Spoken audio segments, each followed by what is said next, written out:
பழைய ஏற்பாட்டு ஆய்வு 7வது கிளாஸுக்கு வந்திருக்கிறோம். ஓகேயா? அப்போ நேற்று நம்ம 1 சாமுவேல் 2 சாமுவேல் அந்த புத்தகங்களினுடைய அந்த பின்னணியை பார்த்தோம். சவுல ஆண்டவர் ராஜாவா ஏற்படுத்தினது ஏன்னு பார்த்தோம். ஜனங்கள் கேட்டுக்கொண்டபடினால. ஏன் ஜனங்கள் கேட்டுக்கொண்டாங்கன்னு பார்த்தோம். சாமுவேல் ஆமாம் நல்ல விதத்தில் பிள்ளைகளை வளர்க்காதபடினால அந்த பிள்ளைகள் 2 பேரும் பண்ணின அட்டகாசனால தான் தங்களுக்கு ராஜா வேணும்னு கேட்டாங்க. அதனால ஆண்டவர் அவங்களுக்கு ஜனங்களுடைய எதிர்பார்ப்புக்கு ஏற்ற ஒரு நல்ல வெள்ளை உயரமான ஒரு வாட்ட சாட்டமான ஒருத்தனை கொடுத்தார். ஆனால் ஆண்டவர் யூதா கோத்திரத்திலிருந்து தான் ராஜா வரணுங்கிறது ஆண்டவருடைய அனாதி தீர்மானம். ஏன்னா அந்த அந்த யூதா கோத்திரத்தால் தான் இயேசு வரப்போகிறார். அப்போ இயேசுவை பற்றி முதல் தீர்க்க தரிசனம் பைபிளில் எங்கே இருக்குது? ஆதியாகமம் 3:15.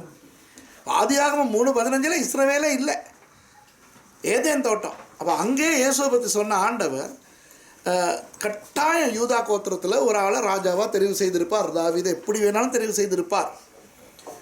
ஆனால் ஜனங்க கொஞ்சம் அவசரப்பட்டாங்க. இப்போ தாவீது எப்படி கொஞ்சம் கொஞ்சமாக ஆண்டவருடைய மனசில் இடம் பிடிச்சார் அப்படின்னு நேற்று உங்களுக்கு சொன்னேன்ல.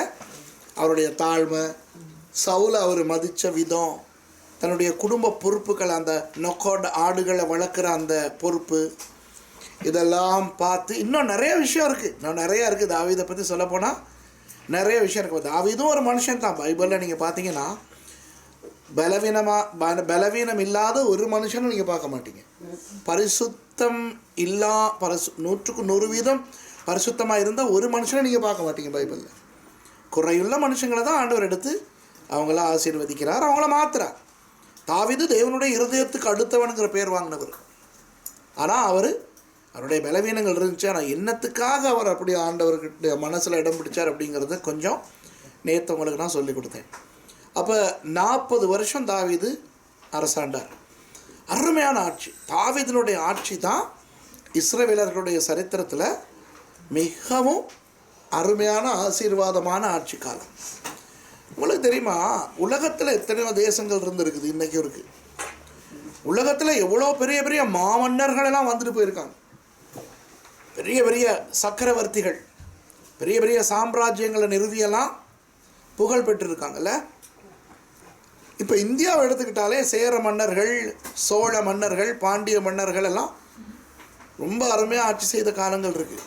ஆனால் உங்களுக்கு தெரியுமா, உலக சரித்திரவியலாளர்கள் என்ன சொல்கிறாங்கன்னு, உலகத்தில் எந்த ராஜ்யத்திலையும் தோன்றின எந்த அரசனையும் விட எல்லா விதத்திலையும் அருமையாக தன்னுடைய தேசத்தை ஆட்சி செய்த ஒரு அரசன் முதல் இடத்துல இருக்கிறது தாவீது.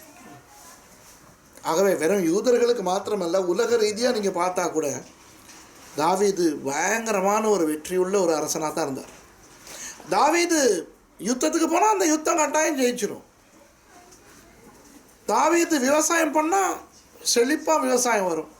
அந்த தேசம் சுபிட்சத்தின் எல்லைக்கே போச்சு. தாவீதினுடைய அந்த அதுக்கு சொல்லுவாங்க the golden era of Israel.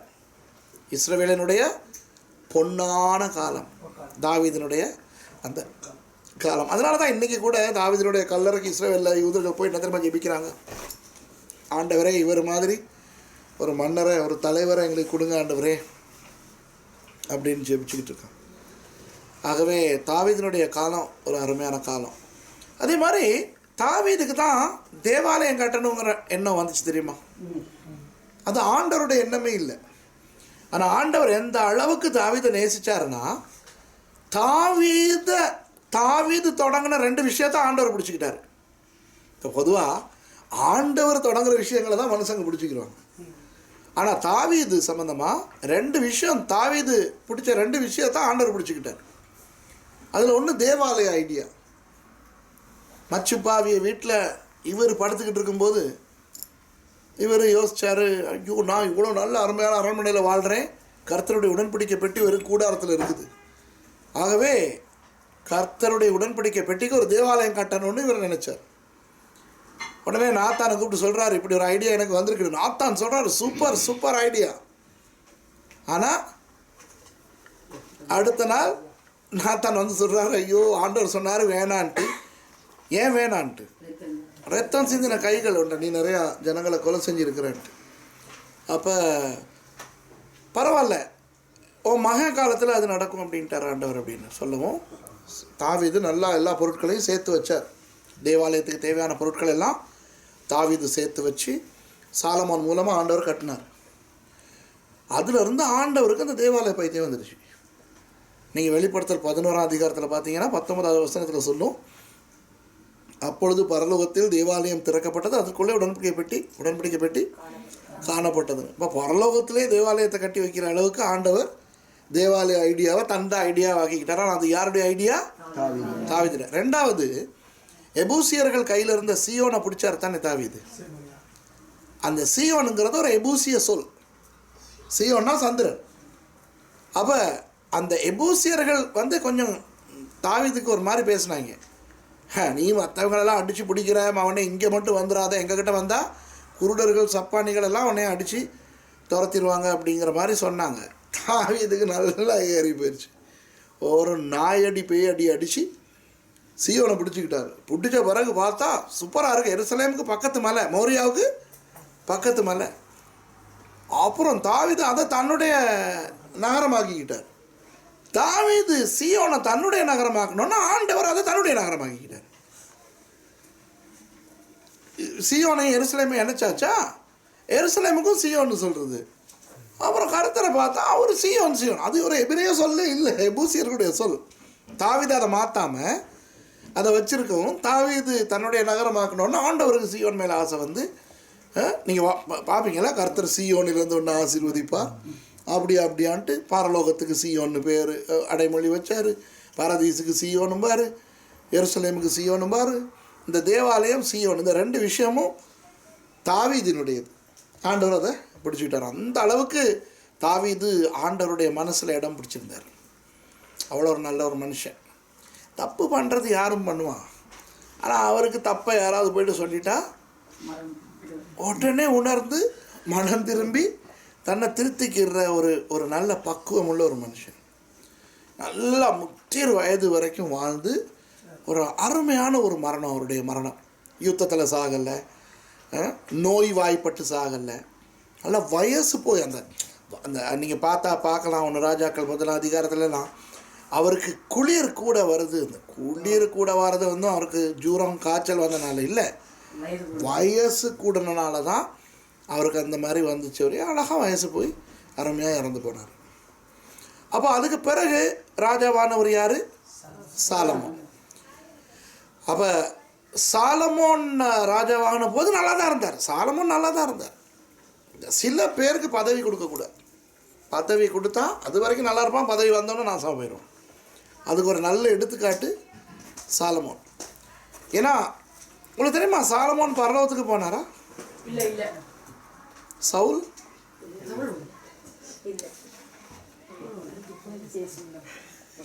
சவுலும் சாலமோனும் பரலோகத்துக்கு போயிருக்க சான்ஸே இல்லை. சவுலை விடுங்க, சவுல் சாகிறதுக்கு முதல் நாள் தானேப்பா பூனியக்காரிக்கிட்ட போனான், அப்புறமே எப்படி பரலோகம் போகும். ஆனால் சாலமோன் பரலோகத்துக்கு போக இல்லை அப்படிங்கிறது நமக்கு பைபிள்லேயே தெரியும். ஏன்னா 1 ராஜாக்கள் புத்தகத்தில் சொல்லியிருக்குது 6ஆம் அதிகாரத்தில், அவனுடைய மனைவிமார் அவனை அந்நிய தேவர்கள் பக்கம் சாய பண்ணிட்டாங்க. அப்போ அதுதான் அவருடைய முடிவு. அதுக்கு பிறகு அவர் மனம் திரும்பினதாகவோ ஆண்டவர்கிட்ட வந்ததாகவோ பைபிளில் இல்லை. ஆகவே கண்டிப்பாக அவர் பரலோகம் போயிருக்கிறதுக்கு சான்ஸே இல்லை. ஆனால் அவருடைய தகைமைகளை பார்த்தீங்கன்னா நம்ம எல்லாம் சாலமோன் பக்கத்தில் நிற்கலை. சாலமோன் தாவீதினுடைய மகன். நம்ம எல்லாம் தாவீதுங்கிறது ஒரு கற்பனை, நமக்கெல்லாம் ஒரு கற்பனை கதாபாத்திரம். தாவீதை போல நடனம் ஆடி இல்லையா, இப்படி தான் நமக்கு சொல்ல முடியுமே ஒழிய தாவீதெல்லாம் நேரில் காண்ற பாக்கியமே நமக்கு கிடைக்கல. ஆனால் சாலமோன் தாவீதினுடைய மகன். அடுத்தது நமக்கெல்லாம் தரிசனம் வாரதே உண்மையான தரிசனம். நிறையா பேர் கதை விடுறாங்க பொய்க்கு தரிசனம் கண்ட மாதிரி. அந்த உண்மையான தரிசனம் காண்றது ரொம்ப குறைவு. அப்படியே ஒரு தரிசனத்தில் தேவதூதனையாவது எதையாவது லைட் ஒன்று கண்டுட்டாலே நமக்கு ஆவி ஆத்ம சர்ற இடம் மாதிரி போயிடுது. சாலமோனுக்கு நேரடியாக ஆண்டவர் வந்து நின்று கேட்குறாரு, உனக்கு என்னடா வேணும் அப்படின்ட்டு. எங்களுக்கு அப்படி நடந்துருந்தா என்ன ஆகும்? அவர் எவ்வளோ நல்ல மனுஷன்னா ஞானம் கேட்குறாரு. ஆனால் ஞானத்தை கேட்டனால ஆண்டவர் கொஞ்சம் நர்வஸ் ஆகிட்டார். என்னடா நீ பணம் கேட்கல, புகழ் கேட்கல, ஞானத்தை கேட்ட, அதனால் உனக்கு ஞானத்தையோடு சேர்த்து செல்வத்தையும் புகழையும் தாரேன் அப்படின்லாம் கொடுத்தாரு. அப்படியெல்லாம் சாலமோனுக்கு அவ்வளோ பாக்கியம் இருந்துச்சு. அடுத்தது பைபிளில் 3 புத்தகங்கள் எழுதுகிற பாக்கியம் கிடச்சிச்சு. இப்போ நீதிமொழிகள் 31 நீதிமொழிகளும் சாலமோன் சொன்னது இல்லை, ஆனால் முக்கால்வாசி நீதிமொழிகள் சாலமோன் சொன்னது. அந்த ஞானம் ஞானம் ஞானம்லாம் பேசுகிறாரு, அதெல்லாம் சாலமோன் சொன்னது. நாங்கள் பைபிள் காலேஜில் படித்து கொடுக்குறோம் கவிதை புத்தகங்கள்னு தனியாக லிட்ரரி விஸ்டம் லிட்ரேச்சர்னு ஒரு பாடம் இருக்குது. அதில் அந்த கவிதைகளை எப்படி அர்த்தம் எடுக்கிறது அப்படின்லாம் சொல்லி கொடுப்போம். அப்போ அதில் அந்த நீதிமொழிகளை பற்றி வரும். நீதிமொழிகளில் ஞானம் தான் நிறையா பேசும். இந்த அதிகாலையில் என்னை தேடுகிறவன் கண்டடைவான், அது சொல்கிறது ஞானம். நம்ம ஆளுக ஆண்டவர் சொல்கிறாருன்னு நினச்சிக்கிட்டு காலையில் ஜெபிச்சா தான் ஆண்டவர் கேட்பாருன்னு தடுமாறிக்கிட்டு இருப்போம். காலையில் ஜெபிக்கிறது நல்லது. யாருக்கு? காலையில் எழும்பக்கூடியவங்களுக்கு. ஏன் மாதிரி ஆக்களுக்கு அதெல்லாம் ஒத்தே வராது. ஏன்னா நான் ராத்திரி எவ்வளோ நேரம் வேணாலும் முழிச்சிருப்பேன். என்னுடைய ஜெபம் எல்லாமே ராத்திரியோடு சரி. அவனை படுத்து தூங்கிட்டனும், அப்புறம் என்னை எழுப்புறதுக்கு பூமி அதிர்ச்சி தான் வேணும். அப்போ சில பேர் சொல்லும் போது நான் 4 மணிக்கு எழுப்பி ஜெபிப்பேன், 3 மணிக்கு எழுப்பி ஜெபிப்பேன்னு எனக்கு அவங்களும் கொலை செய்யணும் மாதிரி வரும். ஏன்னா இதெல்லாம் என்னை பொறுத்த வரைக்கும் அப்படியெல்லாம் நடக்குமா? 3 மணிக்கு எழுப்பி ஜெபிக்க முடியுமாங்கிறதெல்லாம் என்னுடைய கேள்வி. சில பேர் ஜெபிக்கிறாங்க, அப்படி பரவாயில்ல. அவங்க சொல்கிறாங்க அந்த நேரம் நல்லா ஜெபிக்கலாமா, ஓகே. ஆனால் அந்த வாசனத்தை வச்சு காட்டும்போது தான் எனக்கு கோபம் வரும். அதிகாலையில் என்னை தேடுகிறவட என்னை கண்டடைவான்னு இல்லை ஆண்டவர். அப்போ அந்திக்கு ஆண்டவரை தேடினா அவருக்கு காணாமல் போயிடுவாரோ? ஞானம் தான் அப்படி சொல்லுது. ஞானத்தை காலையில் எழும்பி ஃப்ரெஷ்ஷாக நீங்கள் ஞானத்தை தேடும்போது படிக்கும்போது நல்லா மண்டைக்குள்ளே போகும் அப்படின்ட்டு ஞானம் தான் சொல்லுது. ஆரம்பத்தில் ஆண்டவருடைய மடியில் செல்ல பிள்ளையாக இருந்தேன் அப்படி. அப்போ அதை இயேசு சொல்கிறாருன்னு சொல்லிடுவாங்க. இப்படியெல்லாம் தெரியாதா? சில பேர் புல்டா போண்டா கஞ்சா கப்ஸாக விட்டுக்கிட்டு இருப்பானுங்க. இந்த நீதிமொழிகள், பிரசங்கி, உன்னத பாட்டு இதுகளை புரிஞ்சுக்கிற முடியாது.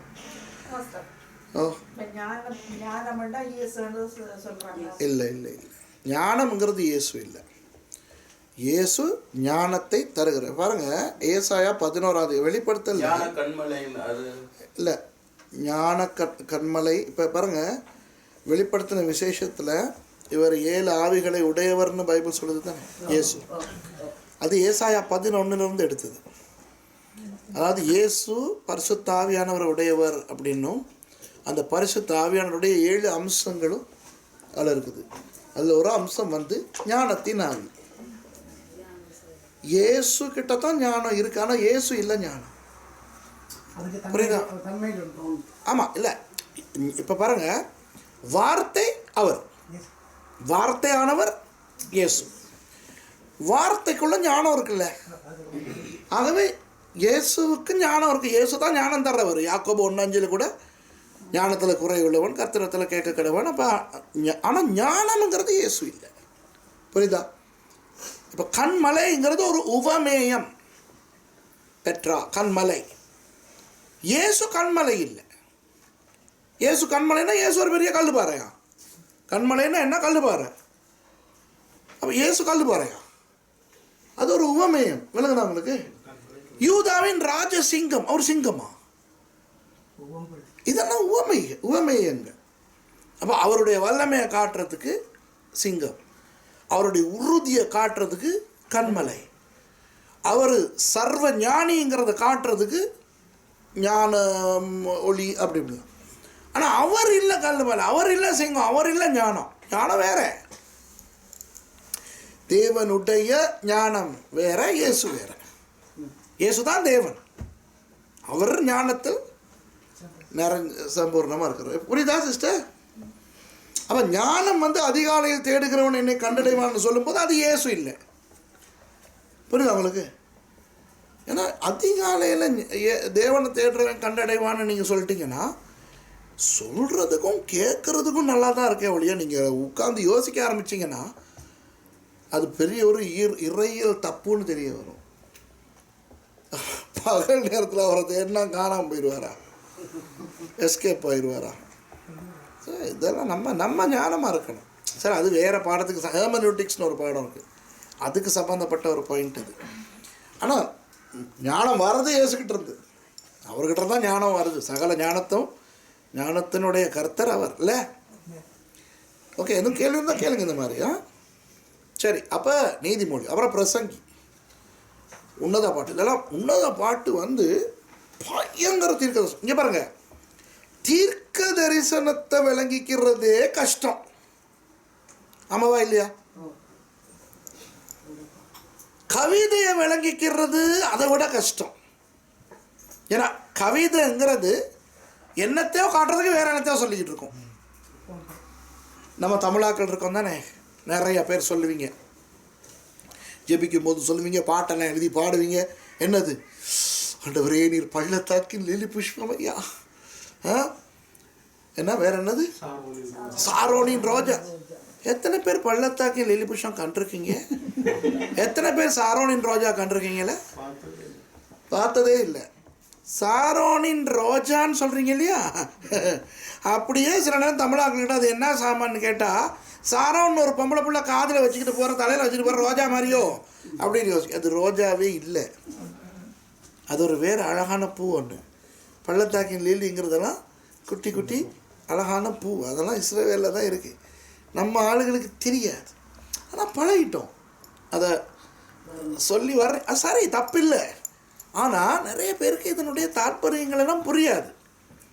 அப்போ உன்னத பாட்டுங்கிறது, உன்னத பாட்டு மட்டும்தான் தீர்க்க தரிசனமும் கவிதையும் சேர்ந்தது. தீர்க்க தரிசனத்தை பார்த்தாலே புரியாது, கவிதையை பார்த்தா அதை விட புரியாது. இது ரெண்டும் சேர்ந்தது உன்னத பாட்டுனா அது புரியுமா? பாடுன்னு சாலமோன் கிட்ட கேட்டிருந்தாலே அந்த ஆளுக்கு புரிஞ்சிருக்க.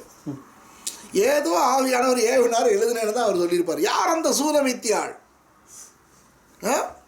சபை.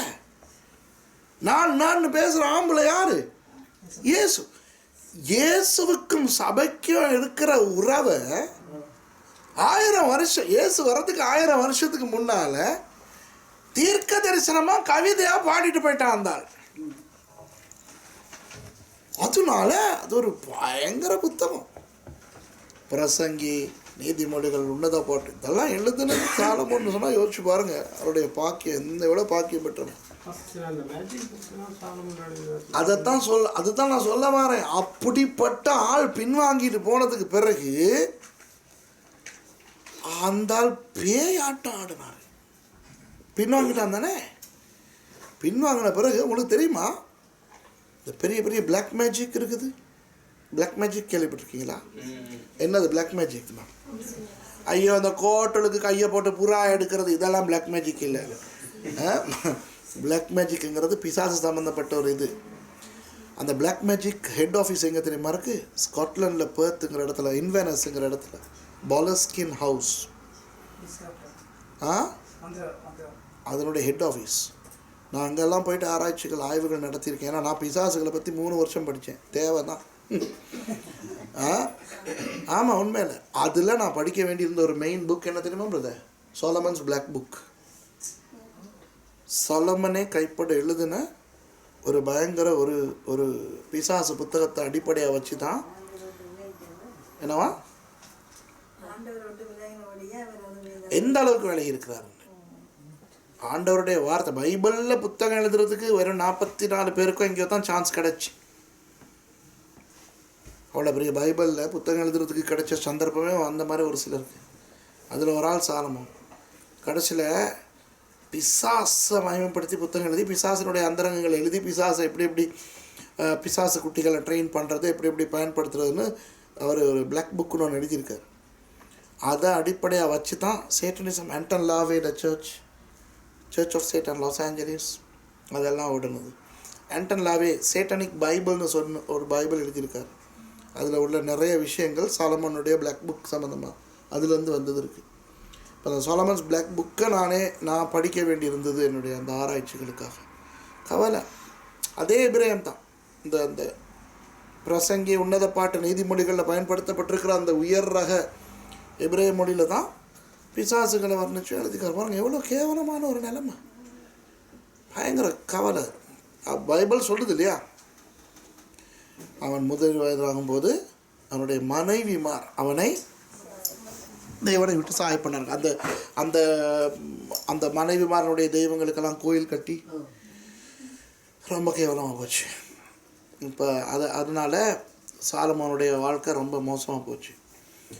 அப்போ சாலமோன் முழு இஸ்ரவேல்லையும் அரண்மனைகள் கட்டினான். ஏன்னா ஒரு அரண்மனையில் 1000 பொம்பளைகளை வைக்கலுமா? சிஸ்டர்ஸ் நீங்கள் கோச்சிக்கிறாதீங்க, 2 பொம்பளைகளும் ஒரு இடத்துல வச்சாலே பிரச்சனைங்க. அன்றும் இன்றும் என்றும் அது யூத பொம்பளையாக இருக்கட்டும், தமிழ் பொம்பளையாக இருக்கட்டும், ஃப்ரெஞ்சு பொம்பளையாக இருக்கட்டும், அம்மாவும் மகளுமாக இருக்கட்டும், அக்கா தங்கச்சியாக இருக்கட்டும், ஒன்றா வாழ விட்டு பாருங்கள் 2 பேர்த்த, எப்போ பார்த்தாலும் பிரச்சனை தான். என்னைக்காவது 2 பிரச்சனை இல்லாமல் இருக்குதுனால அது அற்புதம். நான் சொல்கிறது ஆமாவே இல்லையா? ஆமாம் ஆமாம் ஆமாம் இல்லை உண்மை அது. ஆமாண்ணா உண்மை அது.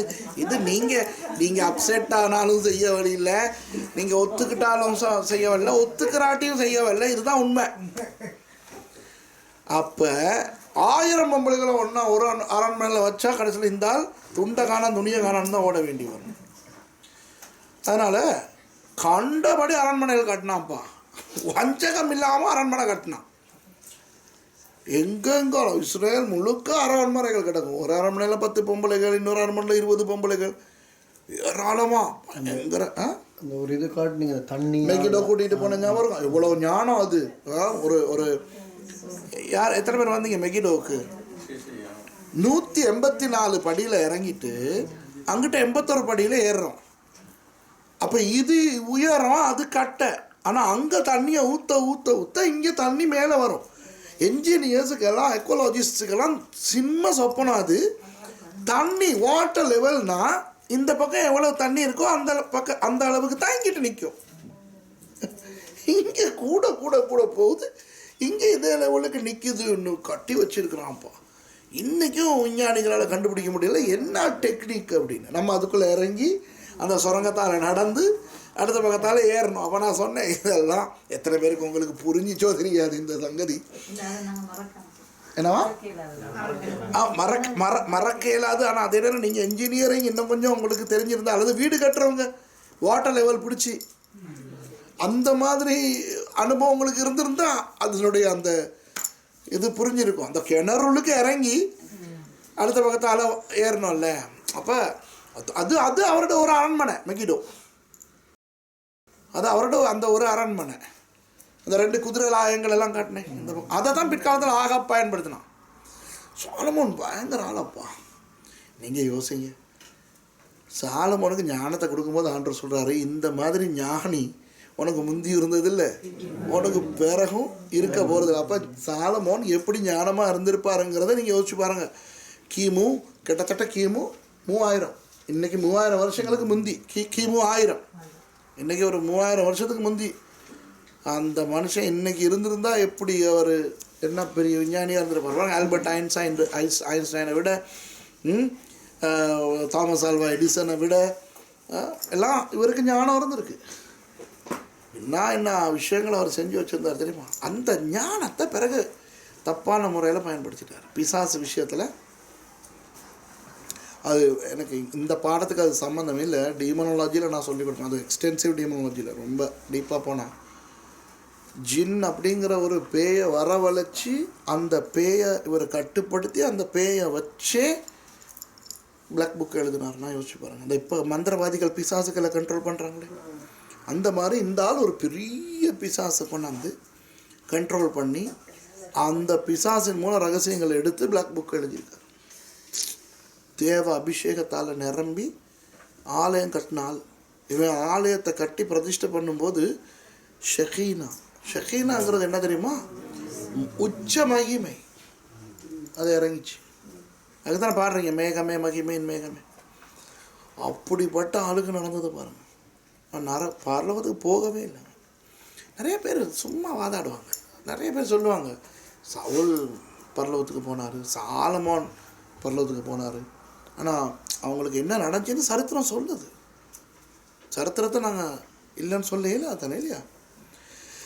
ஆண்டவருக்கு கடைசியில் கோவம் வந்துருச்சு. ஆண்டவர் சொன்னார், நான் உன்ட தேசத்தையே 2 உடைக்க போகிறேன்ட்டார். 2 உடைக்க போகிறேன், ஆனால் ஓன் ஜீவிய காலத்தில் செய்ய மாட்டேன். ஏன்? அவன் அப்பனுக்கு வாக்கு கொடுத்துட்டேன். நான் அவன் காலத்தில் அவன் மகன் காலம் நல்லா இருக்கும்னு நான் வாக்கு கொடுத்துட்டேன். அதனால் அவனை நீ என்னைக்கு சாவுறியோ அன்னைக்கு தான் நான் தேசத்தை ரெண்டாக உடைப்பேன் அப்படின்னு ஆண்டு சொல்லிட்டார். 40 வருஷம் சாலமோன் அரசாண்டு செத்து போனான். அப்போ அடுத்த ராஜா யார்? ரெகோபெயாம். இப்போ ஆண்டவர் காரியங்களை செஞ்சாலும் சில உலக பிரகாரமான விஷயங்களை அவர் பயன்படுத்துவார் சாதகமாக. அப்போ என்னத்தை பயன்படுத்தினார்னா அந்த ரெகோபெயாமினுடைய முட்டாள்தனத்தை பயன்படுத்தினார் ஆண்டவர். பெத்தேலுக்கு போய்ட்டு ஜனங்களோட அவன் ராஜாவாகின பிறகு பெத்தேலுக்கு போகிறான். பெத்தேல் ஒரு முக்கியமான இடம் இல்லையா? போயிட்டு ஜனங்களுக்கு பேசுகிறான். ஜனங்கள்கிட்ட குறைகளை கேட்கும்போது ஜனங்கள் சொல்கிறாங்க, உங்கள் அப்பா ரொம்ப வரி அடித்தார் எங்களுக்கு, இப்போ அதெல்லாம் தேவையில்லை தானே, எங்களுக்கு கொஞ்சம் நிம்மதியாக வரியை குறைச்சி விடுங்களேன்ட்டு. 3 நாள் டைம் தாங்க, நான் வந்து சொல்கிறேன்னு சொன்னவன். சாலமோன்ட ஆலோசனைக்காரர்கள்ட்ட கேட்கவும் அவங்க சொல்கிறாங்க, நல்லது, அவங்க கேட்குறது தப்பே இல்லை, உண்மை தானே. ஏன்னா அப்பனுக்கு ஊர்பட்ட பொம்பளைகள் ஊர்பட்ட மாளிகைகள் நிறையா பணம் தேவை, வரி அடித்தார். இப்போ உன் காலத்தில் அதெல்லாம் தேவையில்லை தானே குறை அப்படின்னு.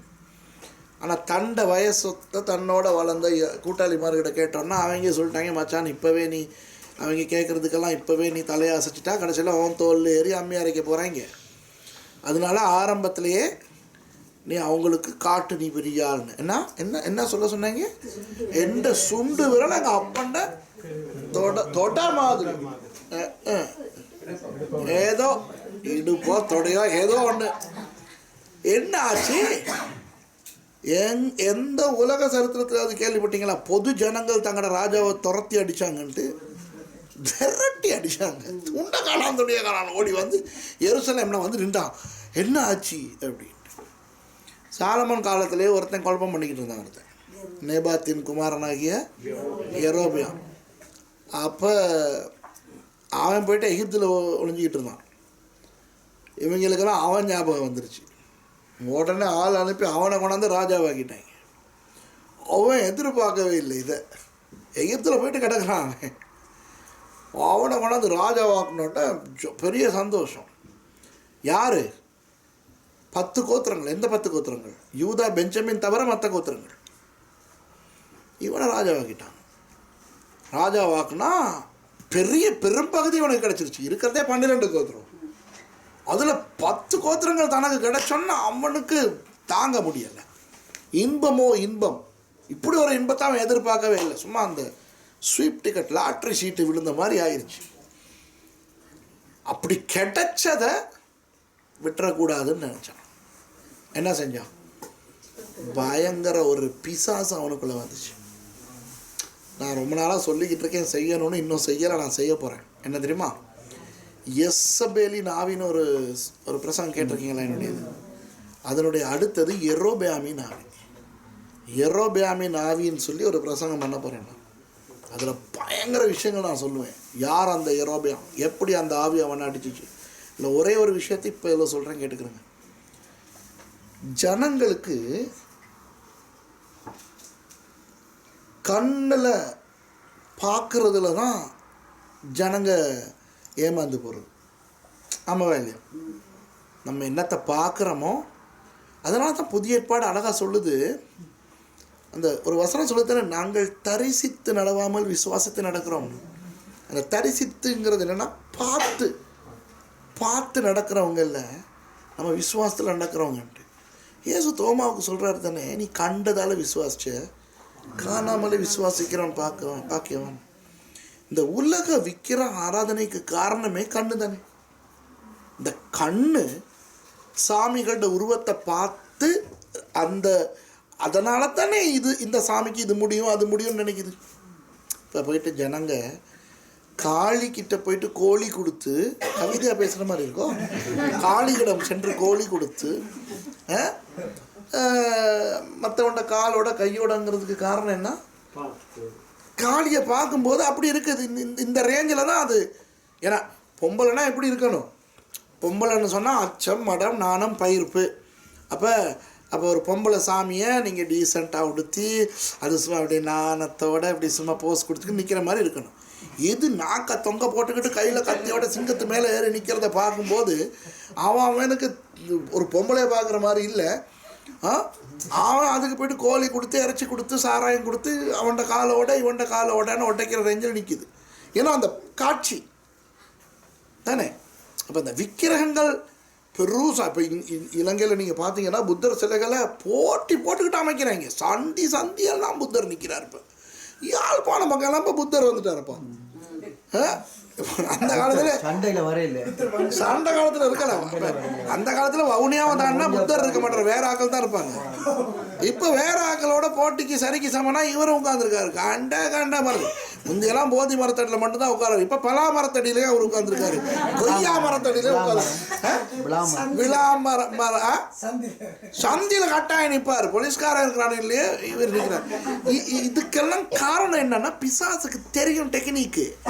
ஜனங்கள் அடிக்கடி பார்க்கறதும் பார்க்கும் போது மலைச்சு போகிற மாதிரியும் பெருசா கவர்ச்சி அழகா இருந்தா ஓ இது சாமி. இதுதான் இந்த யூரோப்பியானுடைய விளையாட்டும். எருசலேமில் உடன்படிக்கை பெட்டி இருக்குது, ஆனால் யாருக்கு தெரியுது? அதான் மகாபரிசுத்த ஸ்தலத்துக்குள்ளே கொண்டு போய் வச்சிருக்கு. திரைச்சியில் போட்டிருக்குல்ல, உள்ளுக்கு இருக்கு இருக்குதாம் சரி இருக்குது, நம்ம பார்க்குறோம் இல்லையே. அவன் என்ன செஞ்சான்?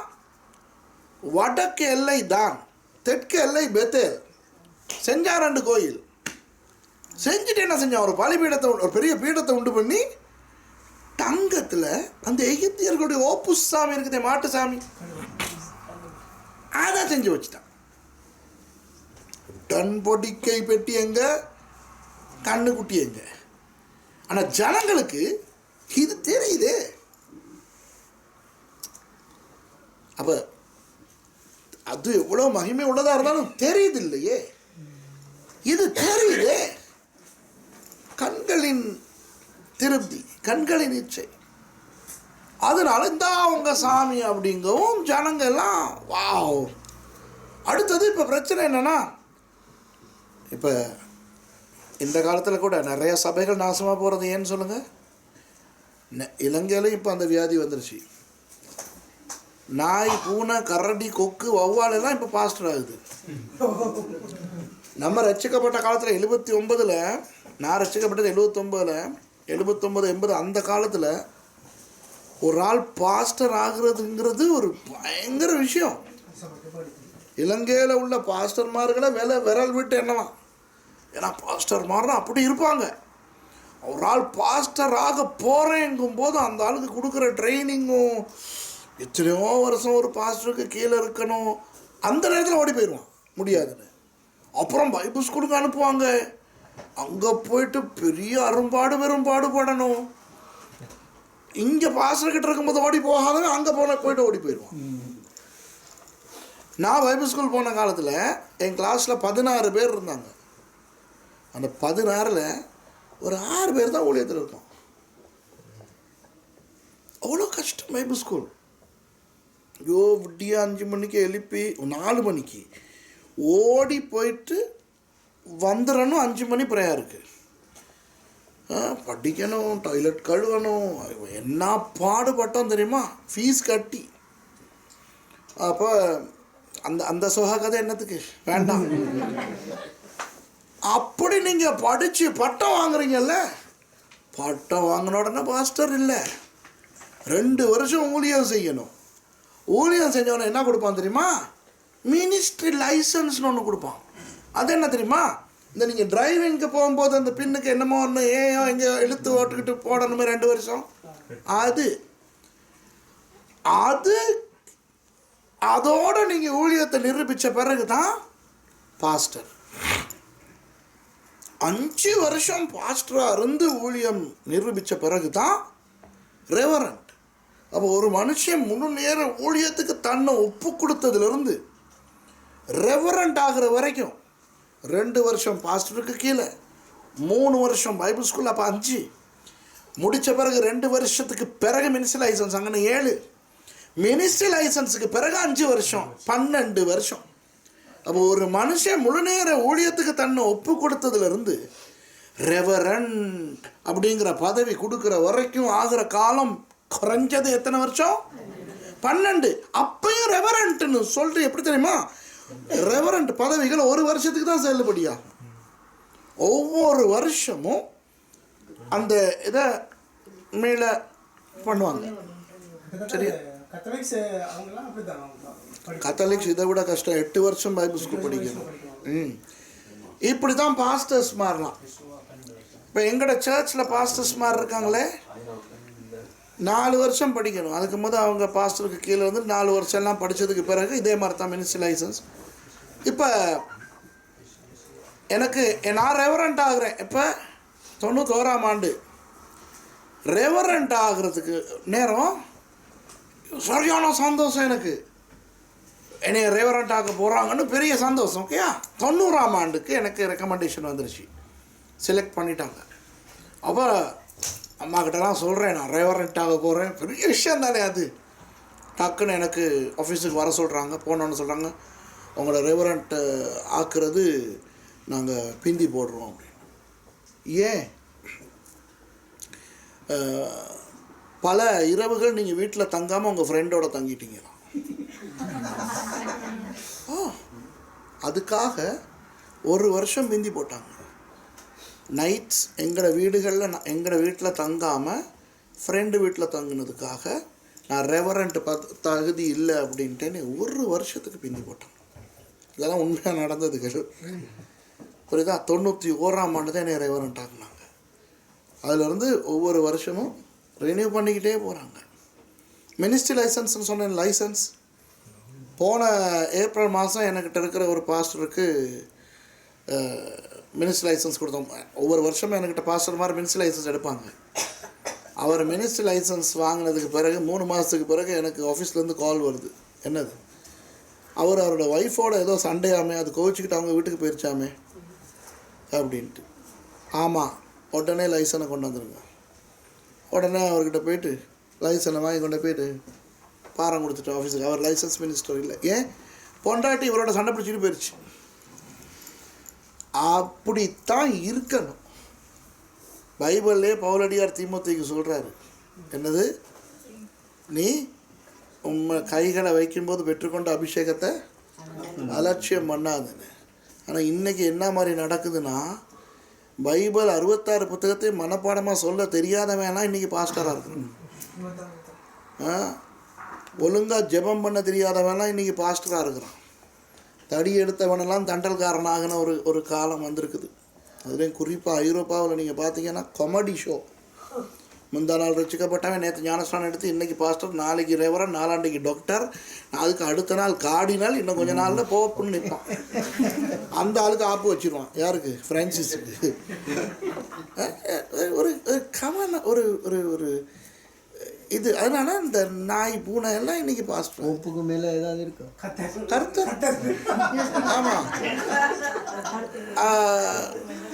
அப்புறம் சொல்லுவாங்க பிதா குமாரன் பரிசுத்தாவே அடுத்து இந்தாள் அப்படிம்பாங்க. யெரொபெயாம் இதை தான் செஞ்சான். யெரொபெயாம் என்ன செஞ்சான்? அந்த பலிபீடங்களில் வேண்டிய ஆள் வா, நான் உன்னையே ஆசாரியன் ஆக்குறேன். உடனே இவருக்கு மவுசு கூடிடுச்சு. கண்டவனையும் ஆசாரியன் அந்த அந்த பலிபீடம் தானே பாஸ்டர் எங்களுக்கு நான் காட்டினேன் உங்களுக்கு. இவருக்கு தானே. ஓகேயா? பயங்கரம். ஆகவே அந்த யெரொபெயாமின் ஆவி ஒரு பொல்லாத ஒரு ஆவி. இன்னைக்கும் அது கிரிய செய்யுது. என்னையா? அப்போது அதை செஞ்சான் இந்த யெரொபெயாம். அதனால ஜனங்க விக்கிரகாராதனைக்குள்ளே விழுந்துட்டாங்க. யெரொபெயாம்லேருந்து ஹோஷியா, அது தமிழில் எப்படி இருக்குன்னு தெரியல. யோசியா தெற்கு ஹோஷேயான் இருக்கும், அல்லது ஹோஷேயான் இருக்கும். யெரொபெயாம் முதல் ஹோஷேயா வரை மொத்தம் 19 அரசர்கள் அந்த வடக்கு ராஜ்யத்தை ஆட்சி செய்தாங்க. புரியுதா?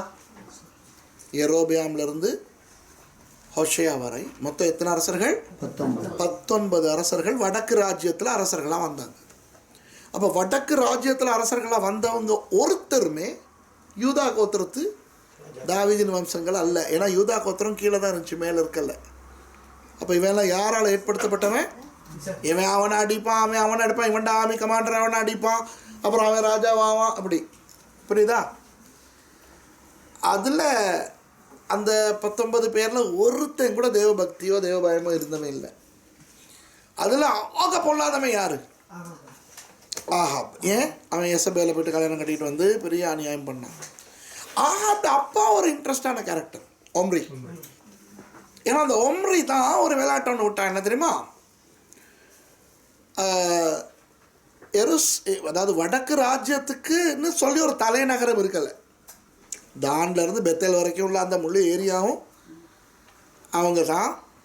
அதனால அவன் ஏன்னா குறிப்பிட்ட ஒரு ராஜா, அப்புறம் அவனோட மகன், அப்படி இல்லையே. அவனுடைய மகன் அவன் ஸ்தானத்தில் ராஜாவானான், அதெல்லாம் வடக்கு ராஜ்யத்தில் இல்லை. ராஜாவுக்கு எவனாவது கழுத்தை வெட்டிட்டு ஒரு படைத்தலைவன் ராஜாவாவான், இல்லைன்னா எவனையாவது கொண்டாந்து பிடிச்சி கொண்டாந்து ராஜாவாக்குவாங்க.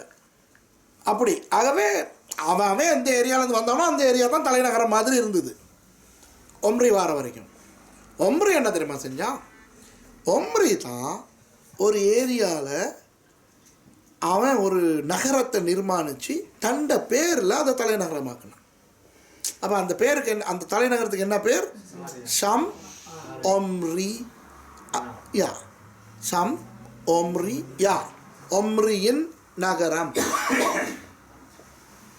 புரியுதா? ஆகவே இப்போ இந்தியாவில் எம்ஜிஆர் நகர்னு இருக்குது, ஸ்ரீலங்காவில் ஜெயவர்தனபுரம்னு இருக்குது. அந்த மாதிரி ஒம்ரி நகர், ஒம்ரிபுரம், அதுதான் சமாரியா. அதான் சமாரியா. அதிலிருந்து ஒம்ரியினுடைய காலத்திலிருந்து வடக்கு ராஜ்யத்தினுடைய தலைநகரம் எது? சமாரியா.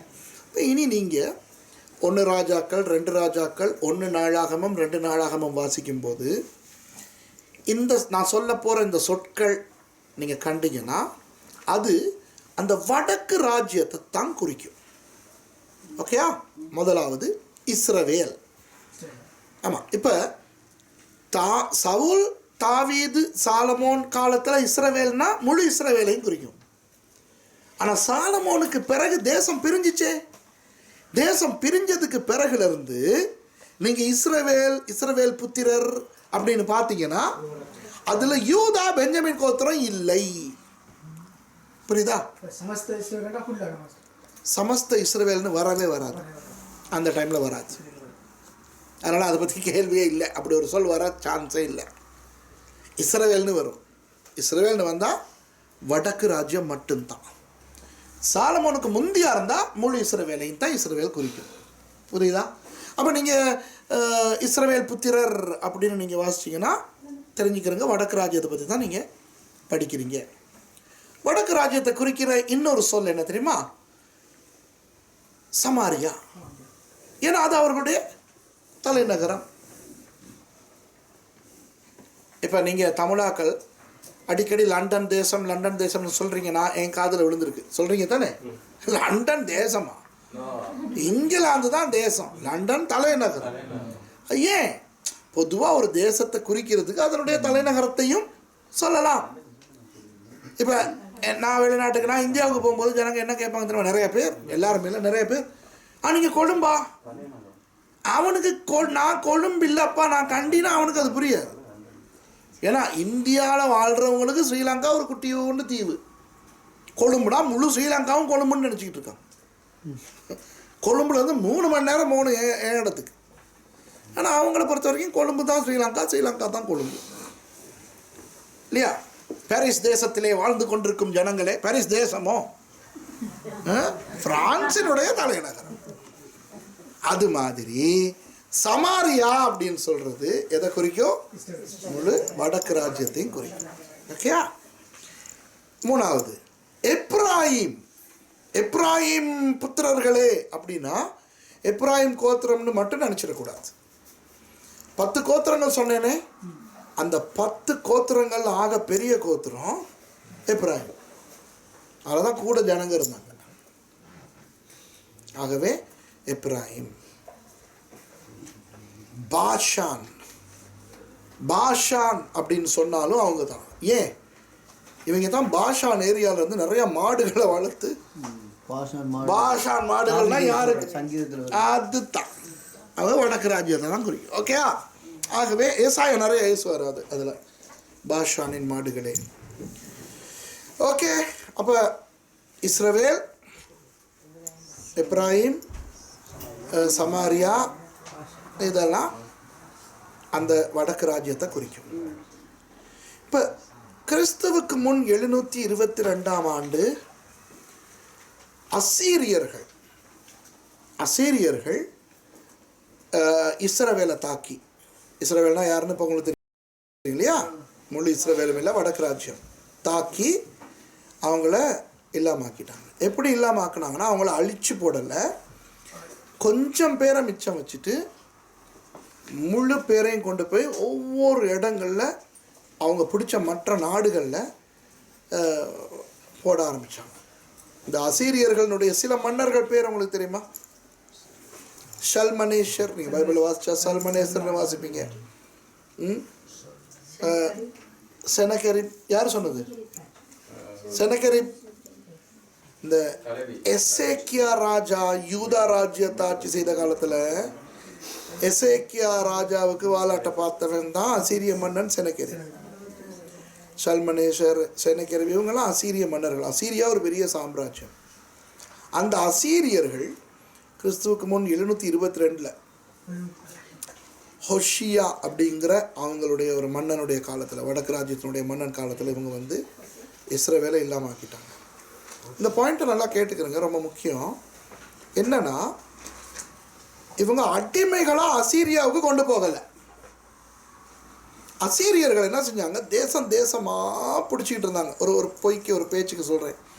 இலங்கையை பிடிச்சிட்டாங்க, இந்தியாவை பிடிச்சிட்டாங்க, ஃப்ரான்ஸை பிடிச்சிட்டாங்க, இங்கிலாண்டை பிடிச்சிட்டாங்கன்னு வைப்போமே. அப்போ இப்போ இஸ்ரவேலை பிடிச்சிட்டாங்கல்ல, என்ன செஞ்சாங்க? இஸ்ரவேலர்கள் கொஞ்சம் பேரை இந்தியாவில் போடுறது, கொஞ்சம் பேரை இலங்கையில் போடுறது, கொஞ்சம் பேரை ஃப்ரான்ஸில் போடுறது, கொஞ்சம் பேரை இங்கிலாண்டில் போடுறது, கொஞ்சம் பேரை ஜெர்மனியில் போடுறது. அதே மாதிரி இந்தியர்கள், இலங்கையர்கள், ஜெர்மனியர்கள், ஃப்ரெஞ்சு, இங்கிலாந்து, கொஞ்சம் பேரை எல்லாத்தையும் கொண்டு வந்து சமாரியாவில் போடுறது. இதுதான் அசீரியர்களுடைய டாக்டிக்.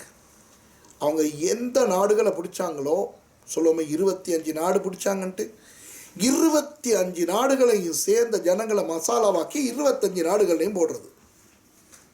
ஏன் அப்படி செஞ்சாங்க? ஒன்றா இருந்து ஏதாவது இந்த தேசத்துக்கு விரோதமாக பண்ணிடுறவங்க அப்படின்ட்டு வித்தியாசமான ஜனங்களை போட்டால் ஒன்றா இருக்க மாட்டாங்களே. இப்போ நீங்கள் ஃப்ரான்ஸை எடுத்து பாருங்கள், பாரிஸை எடுத்து பாருங்கள். எவ்வளவு கிறிஸ்தவங்க இந்த பாரிஸில் இருப்பாங்க. ஆனால் கிறிஸ்தவங்க எப்படி வாழ்கிறாங்க தெரியுமா? தமிழ் கிறிஸ்தவன் வேறையா, ஆப்ரிக்கன் கிறிஸ்தவன் வேறையா, அல்ஜீரியன் கிறிஸ்தவன் வேறையா, ஃப்ரெஞ்சு கிறிஸ்தவன் வேறையா, இப்படி தான் வாழ்வாங்க. ஏன் முடியாது? இப்போ இந்த இடத்துல ஒரு 5 ஆப்ரிக்கன், 5 அல்ஜீரியன், 5 ஃப்ரெஞ்சுக்காரன் வச்சுக்கிட்டு எப்படி நடத்துறது? எத்தனை பேர் மொழிபெயர்க்கணும்? அதை விட அவன் பாஷை பேசுகிறவன் ஒன்றா சேர்ந்துக்கிட்டு இருப்பான். அதே தான் இந்த அசீரியர்களுடைய விளையாட்டு. புரியுதோ? இப்போது யாருக்காவது புரியலைன்னா தயவுசெய்து நிப்பாட்டி கேளுங்க, ஏன்னா இது ரொம்ப முக்கியமான ஒரு பாயிண்ட். இப்போ ஒரு 95% ஜனங்களை கொண்டு போய் ஒரு 5% யூதர்கள் சமாரியாவில் மிச்சப்பட்டாங்களே, அவங்களோட நிலைமை என்ன?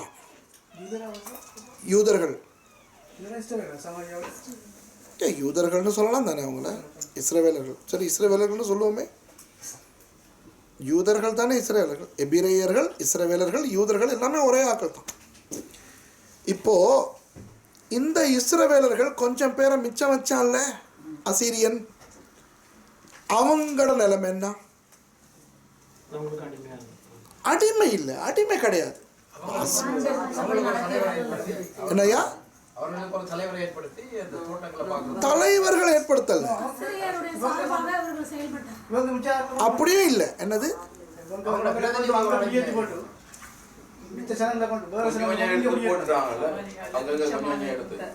மசாலா வாழ்க்கை. என்ன ஆகுது இப்ப?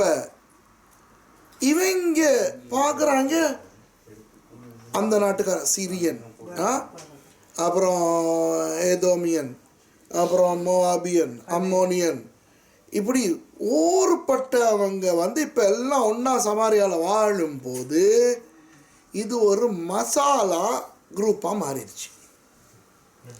ஆனால் அந்த மசாலா குரூப்பில் யார் பெரியத்தனம் வகிக்கிறது? இஸ்ரவேலர்கள். ஏன்னா எங்கள் இடத்துக்கு தானே நீங்கள் வந்திருக்கீங்க. ஆகவே அவங்கள கல்யாணம் கட்டிக்கிட்டு இவங்களா மாற்றுறாங்க. இப்போ நீங்கள் வந்து சொல்லுவோமே, நீங்கள் வந்து வேறொரு தேசத்தான்ட்டு கல்யாணம். இப்போ உங்களுக்கெல்லாம் நிறைய பேருக்கு ஃப்ரெஞ்சு பாஸ்போர்ட் கொடுத்த மாதிரி. இப்போ நிலைமையை பாருங்கள், எத்தனை பேர் ஃப்ரெஞ்சு பாஸ்போர்ட் வச்சுருக்கீங்க? கேமராவுக்கு வரல, பயப்படாமல் கையை தூக்குங்க. ஏன் சிரிக்கிறேன் தெரியுமா? உங்களை பார்க்கும்போது பிரான்ஸ்காரங்க மாதிரியே இல்லை. உங்களை பார்க்கும்போது எப்படி தெரியுமா இருக்கு? அசல் ஸ்ரீலங்கன் இந்தியன் மாதிரி இருக்கு. சுதாவை பார்க்கும்போது எனக்கு ஒரு பிரெஞ்சுக்காரி மாதிரியா இருக்குது. ரெபேக்காவை பார்க்க பிரெஞ்சுக்காரி மாதிரியா இருக்கு. இந்த பாருங்க, சோமரி வாங்கி வயிறுமா இருக்கிறாரு பிரெஞ்சு. இப்போ உருவத்துலையும் இவங்க பிரெஞ்சு மாதிரி இல்லை. பேச சொல்லுங்க, பிரெஞ்சில் பேச சொல்லுங்க. பிரெஞ்சு பற்றுள்ள ஒரு பிரெஞ்சுக்காரன் இவங்க பிரெஞ்சு பேசுறத கேட்டான் கொல்ல மாட்டான், அவன் தற்கொலை பண்ண.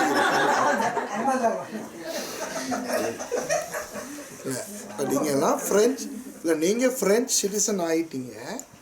ஆனால் நீங்க மனசுல பிரெஞ்சு ஆயிட்டீங்களா? மூளையில பிரெஞ்சு ஆயிட்டீங்களா? தோல்ல பிரெஞ்சு ஆயிட்டீங்களா? இல்லை நீங்க உங்க நடத்தையில தான் பிரெஞ்சு ஆயிட்டீங்க. உண்மையில இல்லை, சீரியஸா. இப்போ நீங்க பிரெஞ்சுங்கிறீங்களே, என்னத்துல நீங்க பிரெஞ்சு? ரெண்டு விஷயத்துல தான் பிரெஞ்சு. என்னது? ஒன்று டாக்குமெண்ட்ல நீங்க பிரெஞ்சாம், ரெண்டாவது பிரான்ஸ்ல வாழ்றீங்களாம். இந்த ரெண்டுல தான் நீங்க என்னையா மற்ற எதுலையுமே நீங்க பிரெஞ்சு இல்லை. சமாரியாவுக்கு வந்தவங்களுக்கு இதுதான் நடந்துச்சு. சமாரியாவில் இருந்த இஸ்ரவேலர்கள் என்ன செஞ்சாங்க? மற்றவங்களை எல்லாம் வாங்க எங்களோட கல்யாணம் கட்டிக்கிட்டு விருத்த சேதனம் பண்ணிக்கிட்டு நீங்கள்லாம் இஸ்ரவேலர்களாகுங்க அப்படின்னு வந்தவங்களெல்லாம் இஸ்ரவேல் ஆக்கிட்டாங்க. இப்போ சமாரியாவில் வாழ்கிறவங்க எல்லாம் யாரு? இஸ்ரவேலன், யூதன். அப்போ அவனை பார்த்தா இப்போ இப்போ இப்போ உங்களை கேட்டான்னு சொன்னால் உங்களுடைய நேஷனாலிட்டி என்னன்னு கேட்டால் நீங்கள் என்ன சொல்லுவீங்க? இல்லை இல்லை, இவங்க இஸ்ரவேலன் யூதன்னு சொல்ல மாட்டாங்க, ஃப்ரெஞ்சுன்னு தானே சொல்லுவீங்க. ஃப்ரெஞ்சுன்னு தானே சொல்லுவீங்க. அது மாதிரி சமாரியாவில் வாழ்கிறவெல்லாம் இப்போ என்ன தெரியுமா சொல்கிறான்? நான் இஸ்ரவேலன், நான் யூதனுங்கிறான். சமாரியாவுக்கு அது ஓகே. உண்மையான யூதர்களில் 2 கோத்திரம் இன்னும் கீழே இருக்குது தெற்கில். இவன் கேள்விப்படுறான். இவன் கேள்விப்படும் போது இவனுக்கு எப்படி இருக்கும்? இப்போ யோசிச்சு பாருங்க. உண்மையான பிரெஞ்சு பற்றுள்ள ஒரு கூட்டம் இருக்குது. அவங்க கிட்ட உங்க 4 பேர்த்தையும் கொண்டு போயிட்டு இதோ பிரெஞ்சுக்காரர்கள் கொண்டாந்து நிப்பாட்டினா என்னது? ஒரு கட்சி அவங்க வந்து வெளிநாட்டுக்காரங்களே பிடிக்காது அவங்க. அது நியாயம் தானே? அது நியாயமா இல்லையா? நீங்க யோசிங்க பார்க்கலாம். இல்லை, இனவாதம்ங்கிற சொல் வந்து ஒரு சரியில்லாத சொல். ஆனால் அவங்களோட சைட்லையும் ஒரு ஒரு ஒரு நியாயம் இருக்குதுன்னு நீங்கள் யோசிக்கணும்ல. இப்போ நம்ம இன ரீதியாக நாங்கள் பேச முடியாது. எங்களுக்கு எப்படி இருக்கும்? எங்கள் நாட்டுக்கு எவனாவது ஒரு வெளிநாட்டுக்காரன் வந்து ஏன் பாஸ் இந்த புத்தர் சிலையை கொண்டதுக்கு இவ்வளோ அட்டாசம்? புத்தர் சிலைகளை யாழ்ப்பாணத்து பக்கம் கொண்டு போனதுக்கு யாழ்ப்பாணத்தில் உள்ளவங்க படுற வேதனையும் அவங்களோட கோபங்களும் எரிச்சலும் எவ்வளவு இருக்குதுன்னு நமக்கு தெரியுதுல்ல. அப்போ அவங்களோட ஷூஸில் நின்று பாதிக்கப்பட்ட ஜனங்களாக இருக்கிறனால தான் நமக்கு நம்மளை குறித்து பரிதாபமாக இருக்குது. ஆனால் அவங்கள லண்டனை நீங்கள் எடுத்து பார்த்தா லண்டனில் இருக்கிற வெள்ளைக்காரனுங்களே துரத்தி அடிச்சிட்டானுங்களே. லண்டனில் இன்னும் அந்த லண்டன் 1, இந்த ஹைட் பார்க், இந்த பக்கிங்ஹாம் ஷயர், மார்பிள் ஆர்ச், இந்த ஏரியாவில் தான் கொஞ்சம் வெள்ளைக்காரன் மிச்சம் இருக்கிறான். நீங்கள் பிளேஸ்டோ, ஈஸ்ட் ஹாம், அப்டன் பார்க் பக்கம் போனீங்கன்னா வெள்ளைக்காரனா மருந்துக்கு கூட எடுக்க முடியாது. அப்புறம் அங்கிட்ட ஏன்னா இங்கிட்டலாம் இருக்கிறவன் முழுக்க பாகிஸ்தான்காரனும் இந்தியாக்காரன். பர்மா பஜார் மாதிரி எலிஃபண்ட் அண்ட் காசல் அந்த கீழ்ப்பக்கம் போனீங்கன்னா முழுக்க கருவல் தான் இருக்கிறான். அப்போ இந்த ஃப்ரான்ஸ்லேயும் பாரிஸ்லேயும் அப்படி தான். லா செப்பலுக்கு ஃப்ரெஞ்சு வெள்ளைக்காரன் வரும்போது அவனுக்கு எவ்வளோ கவனம் இருக்கும். அடே இது ஒரு காலத்தில் லஷா அப்பேல், இப்போ லஷா அப்பேலே இல்லை. இப்போ லஷா அப்பேல் எங்கே இருக்குன்னு கேட்டால் லஷா அப்பேல் லஷா அப்பேலோ இப்படி இடம் பேசிருக்குன்னா கிடக்குதோ எழுதி காட்டு. ஓ லாச்சப்பலே. யோசிச்சு பாருங்க, அந்த உண்மையான பிரெஞ்சுக்காரனுக்கு எவ்வளவு ஒரு வேதனை வருமா இருக்கும். நெப்போலியன் மாத்திரம் மறுபடி பிறந்து வந்தான்னா திருப்பி தற்கொலை பண்ணி செத்துரும். ஆனால் பாஸ் இந்த உண்மையான ஜூதர் வந்து வெள்ளை தானே, தனி வெள்ளை தானே அப்படின்னு இல்லை. அப்படி அவங்க ஒரு விதமான கலர், முழு வெள்ளை கருப்புல அந்த மிலிட்ரியில பார்த்தோம். அது எத்தியோப்பிய யூதர்கள். எத்தியோப்பியாவில் இருந்தவங்க வர்றாங்க திருப்பி. இந்த 722 இல்லை, எத்தியோப்பியாவுக்கு போனது சாலமோன் காலத்தில், அது வேற கதை. ஆனால் 722 அசீரியர்கள் இந்த மாதிரி போட்ட போது தான் சிரேனேங்கிற இடத்துக்கும் போட்டாங்க. சிரேனே வந்து ஆப்பிரிக்காவில் இருக்கு. சிரேனே ஊரனாகிய சீமோன் அவருக்கு பலவந்தம் பண்ணி சிலுவையை தூக்க சொன்னாங்க தானே. ஏன்? நல்ல கருப்பாக வாட்ட சாட்டமாக உயரமாக ஆப்பிரிக்கன் மாதிரி வந்தான். அவங்க தோலெல்லாம் மாறி போயிடுச்சு. அதனால ஏன்னா கிமு 722 நான் யோசிச்சு பாருங்க, கிட்டத்தட்ட 750 வருஷம் 750 வருஷம் ஆப்பிரிக்காவில் வாழ்ந்துட்டாங்க. அதனால அவங்க எல்லாம் உருவெல்லாம் கருப்பு மாதிரி மாறி போயிடுச்சு. புரியுதா? அதுதான் சிரேனை ஊரானாகிய சீமோனுக்கு இவங்க பலவந்தப்படுத்தினது ரோம போர் சேவகர்கள் இயேசுவினுடைய சிலுவையை தூக்குறதுக்கு. அப்போ ஆகவே இப்போ என்ன சங்கதினா, இந்த சமாரியா வாழ் இஸ்ரவேலர்கள் அல்லது ஜனங்கள் தங்களை இஸ்ரவேலர்களாக யூதர்களாக பிரகடனப்படுத்தி கொண்டாங்க. ஆனால் இன்னும் அந்த 10 கோத்திரம் போயிடுச்சு. ஆனால் இன்னும் 2 கோத்திரம் கீழே இருக்குது. இப்போ இவங்க என்ன செஞ்சாங்க தெரியுமா? அந்த சமாரியாவில் மிச்சப்பட்ட யூதர்கள் என்ன தெரியுமா செஞ்சாங்க? வெளியிருந்து கொண்டு வரப்பட்ட ஜனங்கள் எல்லாம் யூதர்களாக மாற்றிக்கிட்டு நாங்கள் யூதர்கள் தானே அப்படின்னு இவங்க ஏற்றுக்கொண்டாங்க.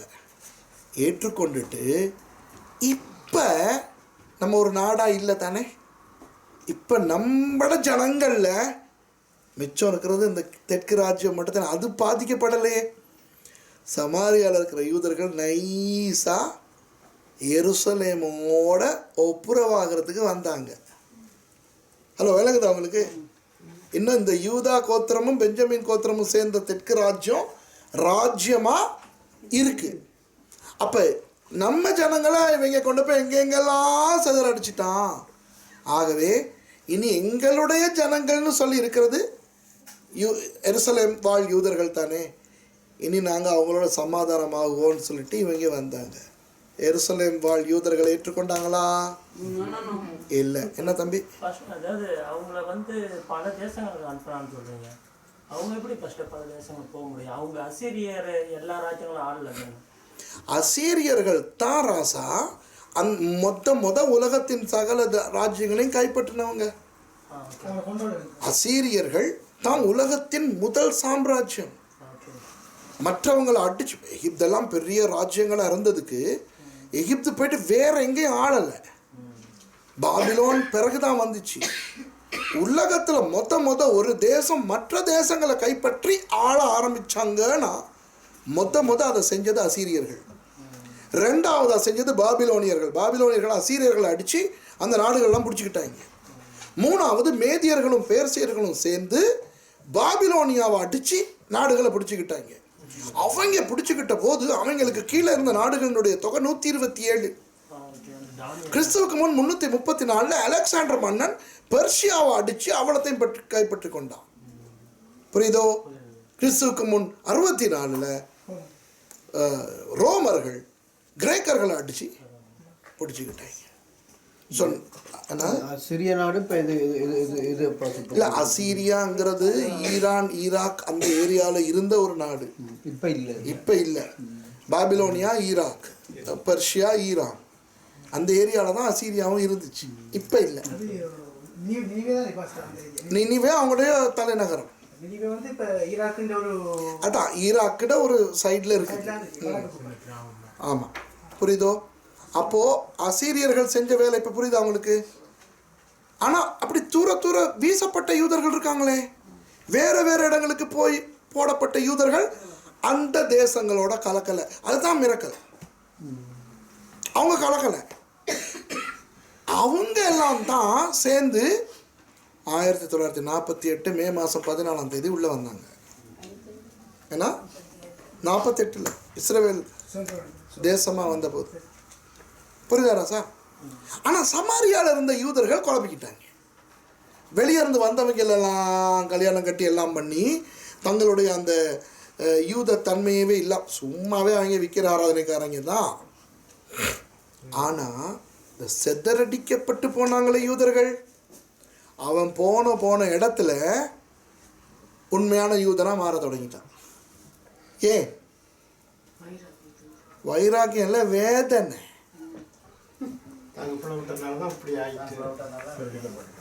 அங்கங்கே போய் மணந்துடு, அடி வாங்கினா மணந்துருவாங்க தானே. ஆமாவா இல்லையா? அடி வாங்கவும் தானே மணந்துருமுன்னா. எஸ், ரெண்டு கோத்திரத்தில் இருந்த அந்த யூதர்களும் அவைகளும் இல்லவே இல்லை. அவர் அந்த திருப்பி அந்த இதை கட்ட வரைக்கல, அலங்கத்தை கட்ட வரைக்கல, அவர் அங்கிருந்து யூதர்களை பேசி நீங்க எப்படி உங்களோட பிள்ளைகள் யூத பாஷை கூட கதைக்காம இருக்கு. அதுக்கு நான் வரேன் இன்னைக்கே வரேன், அது நான் வரேன் உங்களுக்கு. ஓகே, அப்போ நல்ல கேள்வி. நான் வரேன், இந்த பாயிண்ட்டுக்கு வரேன், கேளுங்க. இப்போ என்ன நடந்துச்சு? இந்த வடக்கு ராஜ்யத்தை பற்றி தானே பார்த்துக்கிட்டு இருக்கோம். அப்படி வெளியே ஒவ்வொரு தேசங்களில் வீசப்பட்டவங்க அங்கே போய் மனம் திரும்பி உண்மையான தேவனையே ஆராதிச்சுக்கிட்டு எபிரேய மொழியவே பேசிக்கிட்டு வாழ்ந்தனால தான் 1948 அவங்களுக்கெல்லாம் வர முடிஞ்சுது. இன்றைக்கி அந்த 10 கோத்திரங்களும் இஸ்ரவேலுக்குள்ளே இருக்குது, புரியுதோ? ஆனால் சமாரியாவில் விடப்பட்டவங்களுக்கு திமிர் தானே எங்களை பிடிச்சிட்டு போகல. அதனால் வெளியே இருந்து வந்தவங்களை கல்யாணம் கட்டி இவங்க எல்லாம் இது பண்ணி எருசலேம் யூதர்களோட என்னம்மா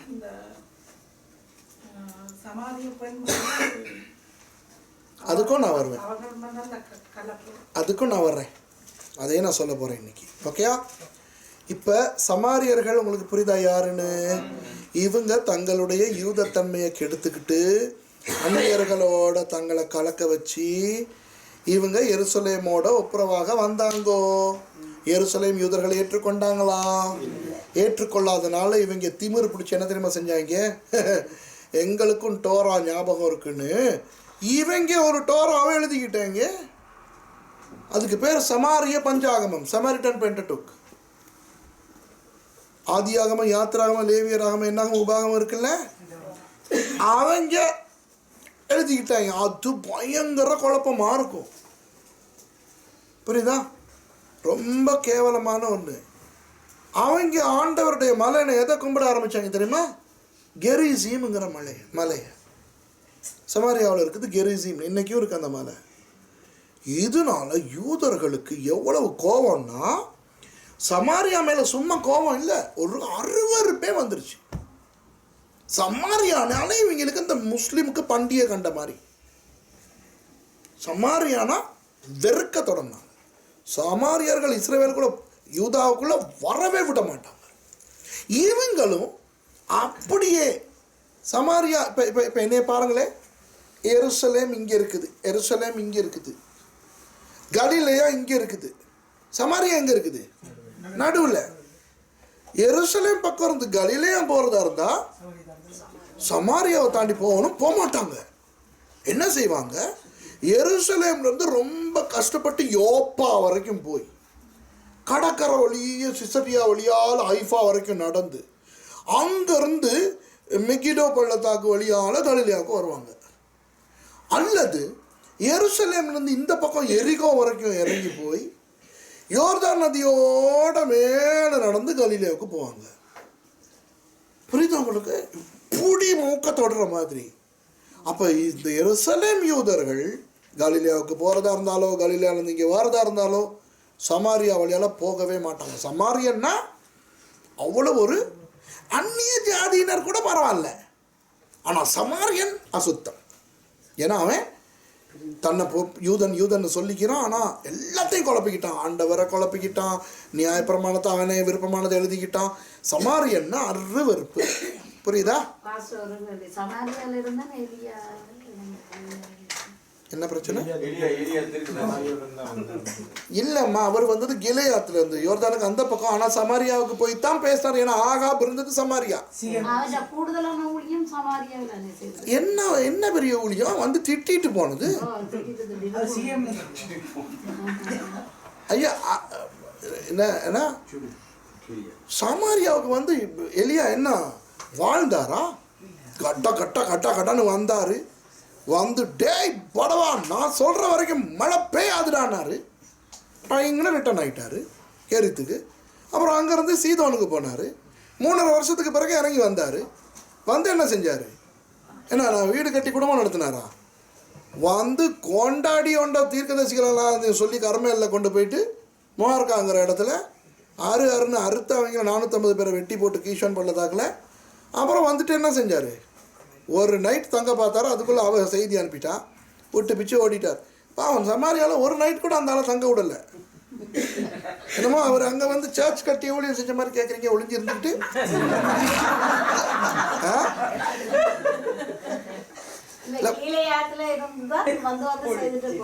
ஆமாம்மா, கீலேயாத் இருக்கிறது எங்கே தெரியுமா? யோர்தானுக்கு அப்புறத்தில். இல்லை கிழக்கு பக்கம், யோர்தானுக்கு அப்புறத்தில்.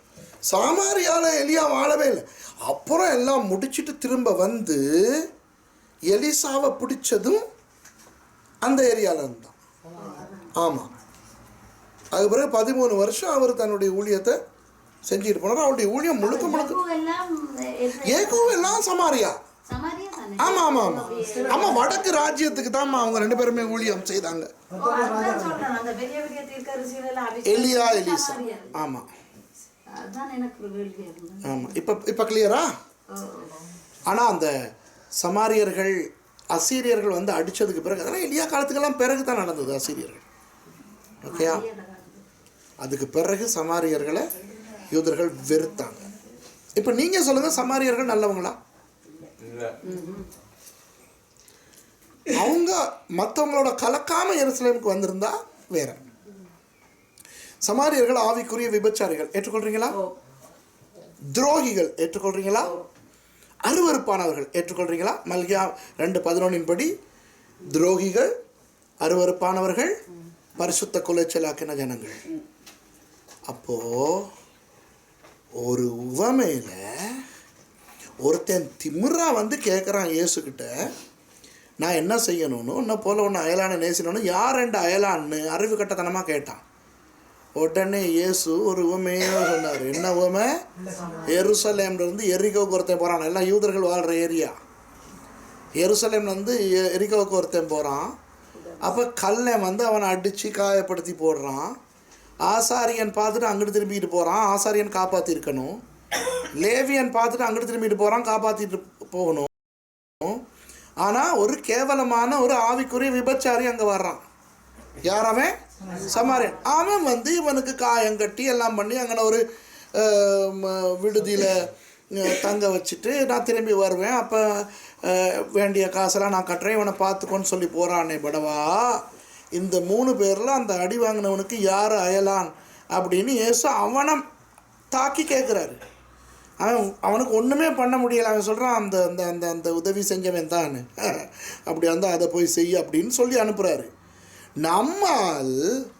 நம்ம ஆக்கள் என்ன பண்ணிட்டோம்?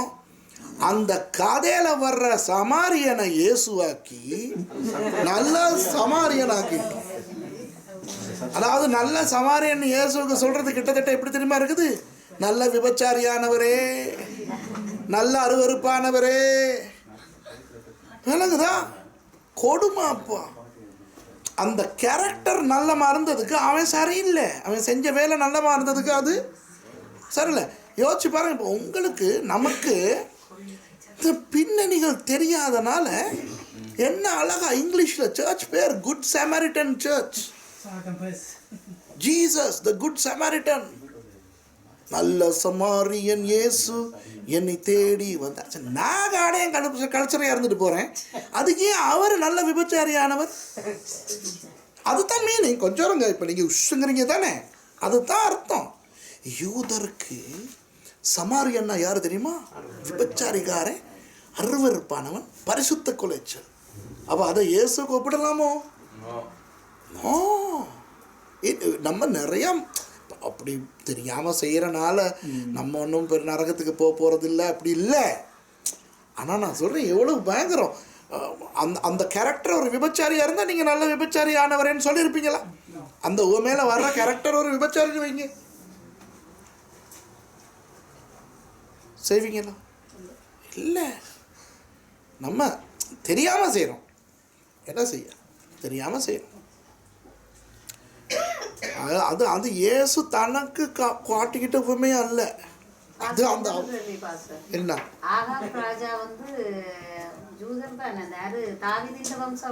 இல்லையே, இல்லம்மா, வடக்கு ராஜா. அதைத்தான் நான் முதல்ல சொல்லி கொடுத்துக்கிட்டு இருக்கேன்.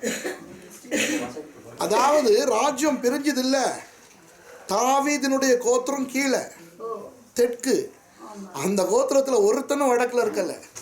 ஆகாப், ஒம்ரி இவங்க யாருமே தாவீதின் வம்சம் கிடையாது. அதுவும் தாவீதுல இல்லை. யெகூ வந்து ஒரு கமாண்டர். ஆண்டவர் எலியாவுக்கு சொல்றாரு, அந்த ஆகாபினுடைய வம்சத்தையே அழிக்கணும், அதுக்காக ஒருத்தனை ஏற்படுத்துறார். வேற அதுக்காக யெகூ நல்லவன் கிடையாது. நேபாத்தின் குமாரனாக யெரொபெயாமின் பாவத்தை அவனும் பின்பற்றான். 19 ராஜாக்களுமே கெட்டவங்க தான். இப்போ அந்த சமாரியா கதை உங்களுக்கு புரிஞ்சுதா? இப்போ இயேசுவை பற்றி பேசுவோம். இயேசு எவ்வளவு நல்லவர்னா சுவிசேஷத்தை எல்லாருக்கும் கொடுக்க போறாரு. ஓகே, அவர் என்ன செய்கிறாரு? கொஞ்ச காலத்துக்கு பிறகு 12 சீஷர்களோடையும் எருசலேம் வந்து கலிலேயாவுக்கு போறார். எந்த வழியால் போயிருக்கணும்? யோப்பா போய் சிசரியா போய் ஹைஃபா வழியால் வந்திருக்கணும், அல்லது எரிகோ போய் யோர்தான் வழியால் மேலே வந்திருக்கணும். ஆனால் இவர் வேணும்னே எந்த வழியில் போகிறாரு? சமாரியா வழியால் போகிறாரு. அவர் போகும்போது 12 பேருக்கும் ஆவி ஆத்மா சரண எட்டம் மாதிரி இருக்குமா இல்லையா? யோசிச்சு பாருங்க. இவங்களுக்கு குழம்பி இருக்கும். இப்போ இவர்கிட்ட பிளான் என்ன? போயிட்டு அந்த கிணறுகிட்ட இருந்து அந்த அவளை சந்திச்சு நேராக சமாரியா உள்ளுக்கு இவர் போனாலும் பிரச்சனை, ஏன்னா இவர் யூதன். அதனால இவர் டார்கெட் பண்ணுறாரு. தண்ணி எடுக்கிறதுக்கு காலையிலையும் அந்திக்கு தான் பொம்பளைகள் வருவாங்க. காலையிலையும் அந்திக்கோ போய் பொம்பளைகள் மத்தியில் போனால் கேஸ் ஆகிரும், பிரச்சனை ஆகிரும். அதனால டார்கெட் பண்ணுறாரு. ஒருத்தி இருக்கிற அவள் விபச்சாரி. அவள் காலையிலையும் அந்திக்கும் மற்றவங்களோட வரமாட்டா, ஏன்னா மற்றவங்களோட சேர்த்துக்கிறாங்க இல்லை. ஆகவே அவள் வர்றது பகல் டைம். ஆகவே அவளை டார்கெட் பண்ணி இவர் போகிறாரு. ஆனால் பிரச்சனை என்னன்னா, அவளை டார்கெட் பண்ணி இவர் போகும்போது 12 வில்லனுங்க இருக்கானுங்க பக்கத்தில். இந்த 12 பேர் இருந்தான்னா குழப்பம். அதனால வந்து நைஸாக அங்கே உட்காந்துக்கிட்டு சொல்கிறாரு, 12 பேரும் போயிட்டு எங்கேயாவது சாப்பாடு வாங்கிடுவாங்களா? மொத்தமே 13 பேர்னா எத்தனை பேர் சாப்பாடு வாங்க போகணும்? ஒரு ஆள் 2 பேர் மேக்சிமம். இவர் 12 பேரை அனுப்பிட்டு நல்ல பிள்ளை மாதிரி இவங்க சூனா போகிறானுங்க. உண்மை தானே? சீனிய பாஸ்டரோடு இருக்கிறத விட எல்லாம் நம்ம போயிட்டு வந்தா நல்ல இல்லை, இது சைக்காலஜி. உண்மையில இயேசு எவ்வளோ சைக்காலஜி பாதிச்சாரு பாருங்க. எல்லாம் போயிட்டு வாங்கிட்டு வாங்கலிட்டானோ, ஓகே நான் தான். எவனாவது கேட்டானா, தனியாக நிற்க போகிறேன், நான் நிற்கட்டுமா? ஒருத்தன் அந்த மார்புல சாஞ்சிருந்தவனாவது கேட்டானா? இல்லை. பேதுரு முந்திரி கொட்டை கேட்டானா? இல்லை. சந்தோஷமாக 12 பேரும் போயிட்டாங்க. இவர் ஃப்ரீயாக இருக்கார். அக்கா வருது மெதுவாக வந்து தண்ணி எடுக்க வரும்போது இவர் கேட்குறாரு, எக்ஸ்கியூஸ் மீ, எனக்கு கொஞ்சம் தண்ணி தர முடியுமான்னு. அவ பார்த்துட்டு உடுப்பில் தெரிஞ்சிருச்சு யூதன்னு. அவ குழம்பிட்டான். இந்த ஏரியாவுக்கே நீங்கள் வர மாட்டீங்க, நீங்கள் எல்லாம் யூதர்கள், அது எப்படி நீங்கள் வந்தீங்க? இந்த லட்சணத்தில் நீங்கள் என்கிட்ட தண்ணி கேட்குறீங்க, இப்படியெல்லாம் நீங்கள் செய்ய மாட்டீங்களே அப்படின்னோடனே இவர் நைஸாக கதை விடுறாரு. அவங்ககிட்ட தண்ணி கேட்டது யாருன்னு அவனுக்கு தெரிஞ்சதா, நீ அவர்கிட்டே கேட்டிருப்ப தெரியுமா அப்படிங்கிறாரு. உடனே அது பார்க்குது, எங்கே வாளி வச்சுருக்கீங்களா, குடம் வச்சுருக்கீங்களா, எங்கேருந்து தண்ணி? ஏசு சூப்பர் விளையாட்டு கொடுக்குறாரு. அவர் சொல்கிறார், அப்படியே நான் குடிக்கிற தண்ணி, நீ குடிக்கிற தண்ணியை இந்த கிணத்துலேருந்து தண்ணி குடித்தா திருப்பி தாவிக்கும். நான் ஒரு தண்ணி வச்சுருக்கேன் குடுத்தேன்னு சொன்னால் தண்ணி தாகமே வராது. ஐயோ ஐயோ அந்த தண்ணி வேணுமே, தண்ணி வேணுமா, புருஷனை கூட்டிகிட்டு வா. அது அது அது என்னன்னா அவன் முழுங்குறா, இப்போ முழுங்குறா. ஏன்னா அது ஏசு என்ன ஐடியா கொடுக்குறாங்கன்னா, இது ஒரு ஃபேமிலி பேக்கேஜ், தனி ஆளுக்கு கொடுக்க மாட்டோம், ஃபேமிலியாக வந்தால் தான் கொடுப்போம் அந்த தண்ணிங்கிற மாதிரி. போய்ட்டு புருஷனை கூட்டிகிட்டு வந்தோம்னா அது அது வந்து என்னென்னா, ஐயோ எனக்கு புருஷன் இல்லையே. உடனே ஒரு சில தெரியுமே, தெரியுமா, என்ன தெரியும், ஏற்கனவே 5 பேர் இருந்தானுங்க உனக்கு புருஷனுங்க, இப்போ ஒருத்தன் வச்சிருக்கான் அவன் உனக்கு புருஷனே இல்லைன்னொன்னா ஐயோ ஐயோ அம்மானு ஓடுறாளே ஊருக்கு. அவளே பேர் பார்த்துருக்கிறாரு, அப்படியே என்ன மாதிரியே எனக்கு நடந்தது அப்படியே சொல்கிறாரு அப்படின்னா அவங்க எல்லாம் வந்து பார்த்து, அப்படித்தான் இயேசுவானவர் சமாரியாவுக்கு அவருடைய சுவிசேஷத்தை கொண்டு வர. நேரடியாக அவர் போயிருந்தாருன்னா ரொம்ப பிரச்சனை வந்துடும், ரொம்ப பெரிய பிரச்சனை வந்துடும். இவங்களுக்கு எப்படி இருக்கும், இவங்க திரும்பி வரும்போது குருசேடே நடந்து ஆல்டகால் நடந்துக்கிட்டு இருக்கு. இவங்க சோறு பாசலோட வர்றாங்க, பெரிய கூட்டம், பார்த்தா அவன் தண்ணீரும் கம்பளையுமா மனம் திரும்பி ரசிக்க போட்டுக்கிட்டு இருக்கான். ஐயோ மிஸ் பண்ணிட்டோமே, என்னமோ நடந்திருக்கு. இவர் குருசேடே நடத்த முடிச்சுட்டார் இயேசுவானவர். இது உண்மை தான், சில நேரம் சீஷர்களை வச்சுக்கிட்டு விளையாட்டு போட முடியாது, அவங்கள சாப்பாடு வாங்க எங்கேயாவது அனுப்பிட்டு தான் ஏதாவது செய்யணும். அவங்களோட அது இயேசுவானவர் மேலே அக்கினி இறக்கியிருப்பான். அப்போ அதில் அந்த பொம்பளை சொல்கிறத கவனிச்சிங்களா, என்னன்னா எங்கள் பிதாக்கள் இந்த மலையில தான் கும்பிடுறாங்க கெரிசி. அதுக்கு தான் 24ஆம் வசனத்தில் 4ஆம் அதிகாரத்தில் இயேசு சொல்கிறாரு, தேவன் ஆவியாக இருக்கிறார், அவரை தொழுது கொள்கிறவங்க ஆவியோட உண்மையோட தொழுது. சூப்பர். அந்த 4ஆம் அதிகாரத்தில் பயங்கர ஒரு விஷயம் அதில் இருக்குது. இப்போ நீங்கள் இந்த சமாரிய ஸ்திரீயை பற்றி புரிஞ்சுக்கிறணுமா இருந்தால், நல்ல சமாரியன் உவமையை புரிஞ்சுக்கிறணுமா இருந்தால் 722க்கு போகணும். யார் அந்த சமாரியர்கள், ஏன் அவங்கள வச்சு இப்படி ஒரு கதை இருக்குது, இதெல்லாம் தெரியாட்டி இயேசுவையே சமாரியனாக்கிட்டு, ஐயோ எவ்வளோ பெரிய குடும்பம். ஆமாம், நான் இஸ்ரேலில் வச்சு இதில் ஆக பயங்கரவாதிகள் யார் தெரியுமா, இந்தியர்கள். கோச்சிக்கிறாதீங்க, ஏன்னா இலங்கையர்களோட இந்தியர்கள் பரிசுத்தம். ஆமாவா இல்லையா? அது உண்மையான பரிசுத்தமா கெட்ட பரிசுத்தமாங்கிறது நமக்கு தேவையில்லை, நியாயம் இருக்கிறது கருத்தர். ஆனால் இந்த இந்தியன் குரூப்போட இஸ்ரேல் நான் போகும்போது சில நேரம் நான் இதுகளை ரொம்ப பவ்யமாக பக்குவமாக எடுத்து சொன்னால் அதுகளுக்கு கண்ணெல்லாம் மேலே போகும். அந்த எருசலேம்லேருந்து எரிகோவுக்கு போகும்போதே நான் சொல்லிக் கொடுப்பேன் இந்த கதையை. இப்போ போகிறோமே, இதுதான் அந்த உவமையில் வர ஏரியா. நல்ல சமாரியன், குட் சமாரிட்டன் இன்னுன்னு சொல்லி ஒரு ஹோட்டலே வச்சுருக்காங்க. அப்போ அதெல்லாம் காட்டிட்டு சொல்லும்போது அப்போ தான் நான் சொன்னேன், அந்த உவமையில் வாரவே சமாரியன்னால நீங்கள் நல்லா சமாரியனுங்கிறீங்க, அந்த உவமையில் வார அந்த கேரக்டர் ஒரு வேசியாக இருந்தால் நல்ல வேசியானவரேன்னு சொல்லுவீங்களான்னு நானே தேவதூஷணம் சொல்கிற மாதிரி பார்ப்பாங்க. நான் சொல்ல அதுதான் யூதனுக்கு ஒரு சமாரியன்னா ஒரு வேசியானவன், அவன் நல்ல சமாரியன்னா நல்ல வேசியானவன். இப்ப நமக்கு தெரியாது, நமக்கு சமாரியன்னாலும் ஒன்றும் தெரியாது, யூதன்னாலும் தெரியாது, இஸ்ரவேல் பாஷானின் மாடுகள்னா நம்ம நினைக்கிறது மாடு. அதுதான். அப்போ அந்த வடக்கு ராஜ்யத்தினுடைய அந்த சரித்திரம் தெரிஞ்சால் தான் உங்களுக்கு அதனுடைய தாற்பயம் புரியும். இப்போ புரியுதாது உங்களுக்கு? யெரொபெயாம் முதல் ஹோஷியா ராஜா வரை. ஓகே சரி. இப்போ என்ன இப்போ தெற்கு ராஜ்யத்துக்கு என்ன நடந்தது, என்ன டைம்? 8 நிமிஷம். என்னம்மா? தெற்கு ராஜ்யம் அதுக்கு பிறகு கொஞ்ச நாள் இருந்துகிட்டு இருந்துச்சு. அவங்க 722 தானே வடக்கு ராஜ்யம் இல்லாமல் போனது. இவங்க 586 வரைக்கும் இருந்தாங்க. தெற்கு ராஜ்யத்தில் வந்து 20 ராஜாக்கள், யெரொபெயாம் முதல் சிதேக்கியா வரை. ஓகே சாரி, ரெஹோபெயாம் முதல். ரெஹோபெயாம் தான் சாலமோன் மகன். அந்த 20 ராஜாக்களும் தாவீதினுடைய வம்சம்.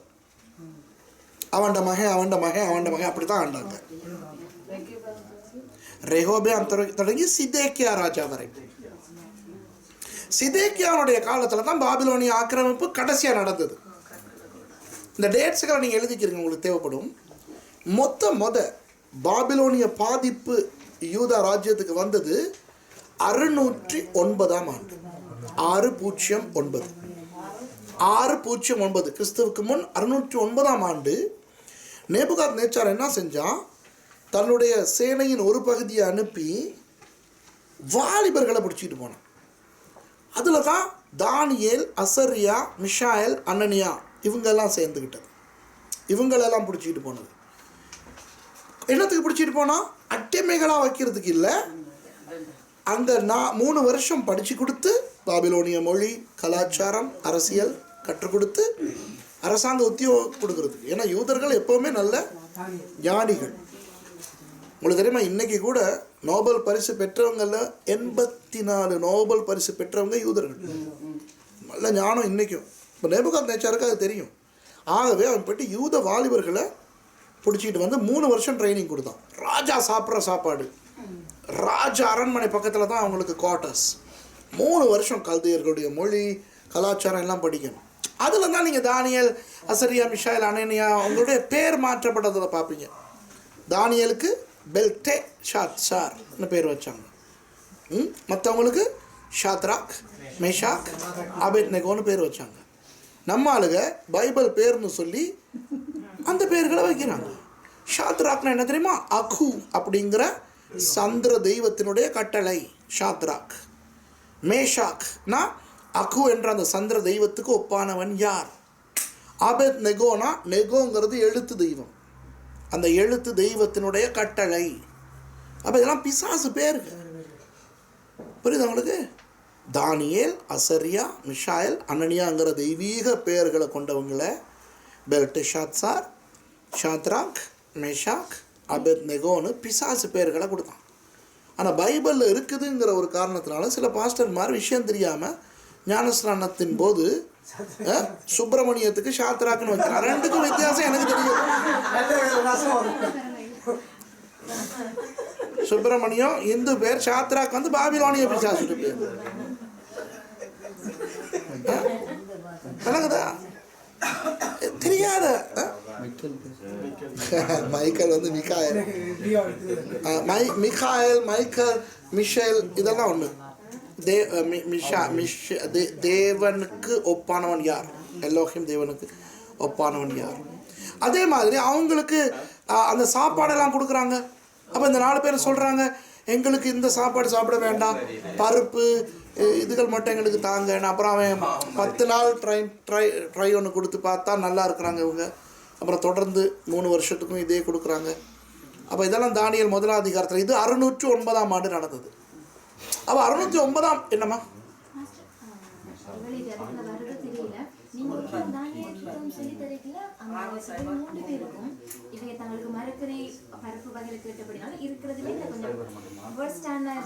வேர்ஸ்டானது இல்லைம்மா, அடிப்படையாக நமக்கு எது தேவை வாழ்கிறதுக்கு?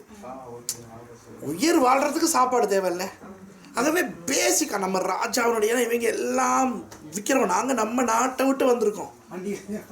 ஆகவே வேண்டாம், நம்ம என்னத்துக்கு அந்த வேணும் ஆசை தான் இதெல்லாம் சாப்பிட. ஆனால் வேணாம், எது தேவை நம்ம உடம்புக்கு அதை மட்டும் பேசிக்காக சாப்பிடுவோம். கேட்டாங்க. நான் கொடுத்தது வந்து குவாலிட்டியான பருப்பு இல்லாம கொஞ்சம் இதான பருப்புகள், அப்படியான மரக்கறிகள்லாம் அவங்க சாப்பிட்டாங்க. அப்படி சாப்பிட்டு அவங்களோட முகம் நல்லா இருந்துச்சு. ஆமாம் ஆமாம் ஆமாம். அப்ப ராஜா தங்க அரண்மனையில வேலை செய்யறதுக்காக இப்படி இவங்களை செலக்ட் பண்ணல. அவைகளுக்கு இந்த சாப்பாடு கொடுத்து கவனிச்சா இந்த மாதிரி சரியில்லாத பொருட்களை கொடுத்து பார்த்துருந்துச்சு. இல்லையே, அதுதானே அவன் ஏலாங்கிறான். அவன் அப்படி கொடுக்க மாட்டேங்கிறான், எந்த தலை போகும்ன்ட்டு. அதான் 10 நாள் ட்ரையல் கொடுத்து பாருங்கிறான். ட்ரையலில் பாஸ் ஆனால தானே கொடுத்தான். ஓகே, சரி. அப்புறம் என்ன நடக்குது? இவங்க இப்போ ராஜ பதவிகளுக்கெல்லாம் வந்து நல்லா வந்துட்டாங்க. இப்போ இவங்களுக்கு அரசாங்கத்தில் கொஞ்சம் நல்ல உரிமையெல்லாம் வந்துருச்சு. உடனே ராஜா கிட்ட சொல்கிறாங்க இவங்க, நாங்கள் யூதர்கள் தானே என்னத்தான் இருந்தாலும் நாங்கள் இப்போ உங்களுக்கு நல்லா தானே இருக்கோம், எங்களுக்கு கொஞ்சம் ஆசாரியர்கள் மத சம்பந்தமான வேலைகள் செய்கிறதுக்கு ஜனங்களை கொண்டாங்க. அப்போ 597ஆம் ஆண்டு எழுதிக்கிறேன். கிமு 597ஆம் ஆண்டு பாபிலோனியர்கள் வந்து இந்த மாதிரி ஆசாரியர்கள் சில பேரை கொண்டு போனாங்க. அதில் ஒரு ஆள் தான் எசேக்கியேல். எசேக்கியேல் போனது 597. ஆனால் அதுக்கு பிறகு சிதேக்கியா மன்னன் நல்லா கொஞ்சம் விளையாட்டு காட்ட தொடங்கிட்டான். அதனால 586 நேபுகாத்நேச்சாரனுடைய சேனை வந்து எருசலேமை அடின்னு அடித்து நாசமாக்கி எருசலேம் தேவாலயத்தை எரிச்சு பனிமூட்டுகள் எல்லாம் தூக்கிட்டு போயாச்சு. இதுக்கு மேலே இருக்கிற அவங்கள வந்து சிதைக்கிய ராஜா எல்லோட்டெல்லாம் என்னய்யா இதுக்கு மேலே 586 தான் ஃபுல்லாக அடிக்காங்க. அதுக்கு மேலே அவங்க தலையிலாக்களை கொண்டு போகல அந்த ராஜா எல்லோட்டெல்லாம் கொண்டு போவாங்க. அலவுட் இல்லை, பலவந்தம். ஆமாம், என்ன அலவுட் வந்தாங்க. வந்து அடா அவங்க வாலிபர்களை கொண்டு போகிறோம், யாராவது கேட்குறீங்களா? கேட்கணும். ஐயா இல்லை பண்ணா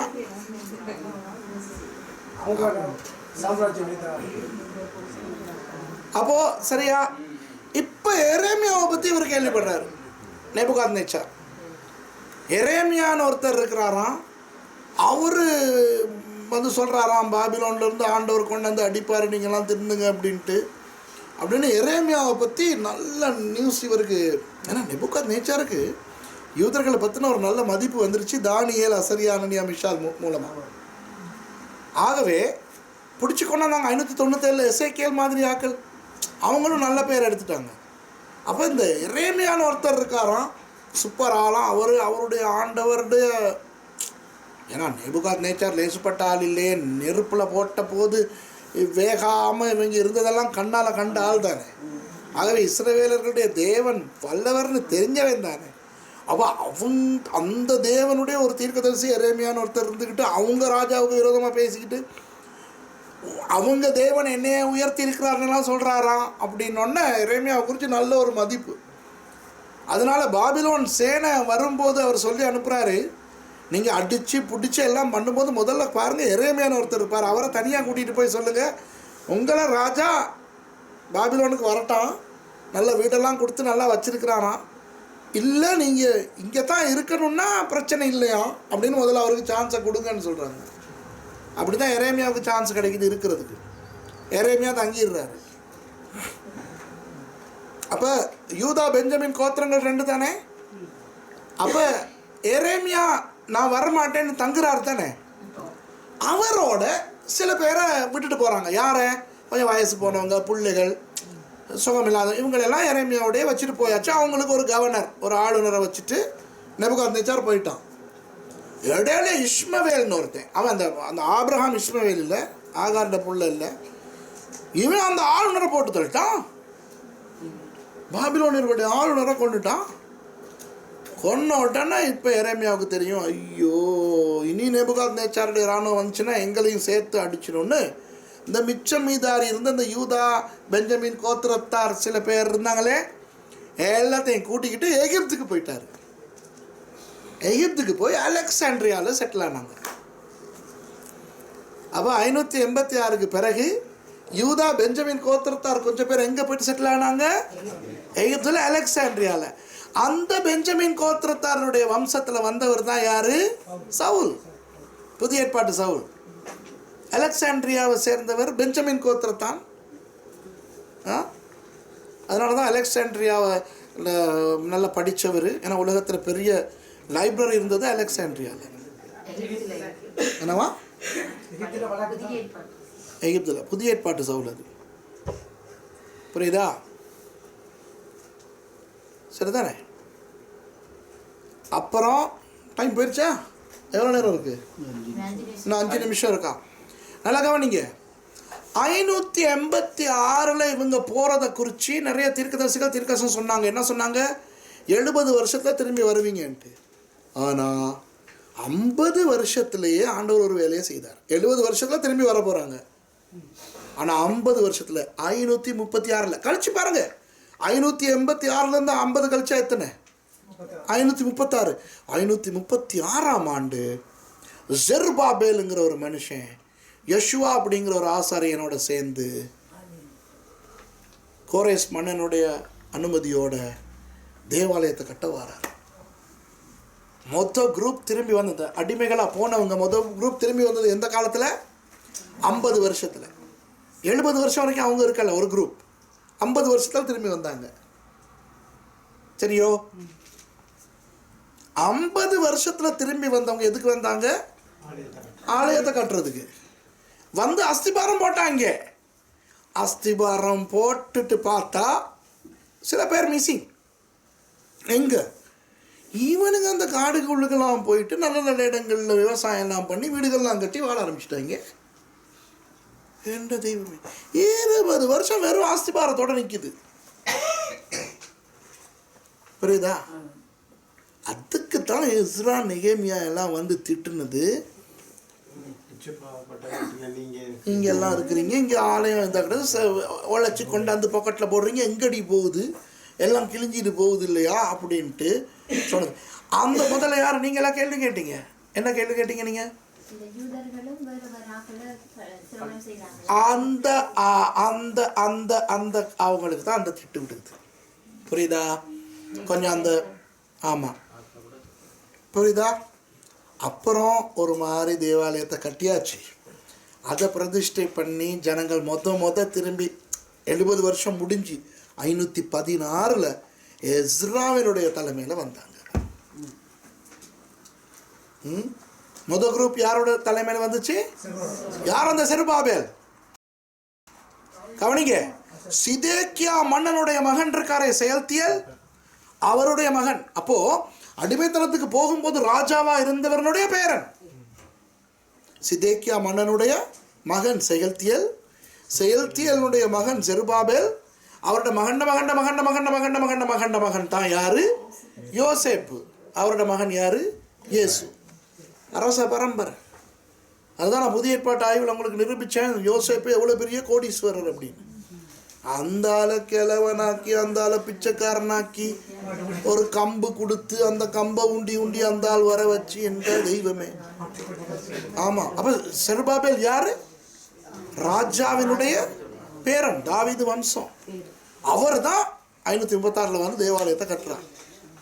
அவருக்கு தான் சகரியா சொல்கிறாரு, செருபாபேலு பயப்படாத, பள்ளத்தினாலும் அல்ல பராக்கிரமத்தினாலும் அல்ல, என்னுடைய ஆவியினாலே ஆகும். அந்த வேலை கிடைக்கணும், பிள்ளைக்கு மாப்பிள்ளை கிடைக்கணும், பொண்ணு கிடைக்கணும்னு ஜெபிக்கிறமே.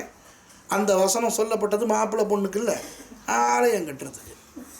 மாப்பிள்ளை பொண்ணுக்கு பயன்படுத்திக்கிறங்க. விசாவுக்கும் அதுதான். ஆண்டவரே விசாவை தாரும், ஏனென்றால் பலத்தினாலும் அல்ல பராக்கிரமத்தினாலும் அல்ல என்னுடைய ஆவியில். ஆண்டவர் யோசிப்பார், ஆலயம் கட்டுற லெவலில் இருக்கா இவனுக்கு விசா?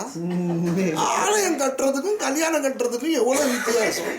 ஜெபிக்கிறதுல பிரச்சனை இல்லை, நான் அது தவறுன்னு சொல்லலை. ஆனால் நிறைய பேருக்கு என்னத்துக்காக சொல்லப்பட்டுச்சுன்னு தெரியாது. அதுதான் துக்கம்.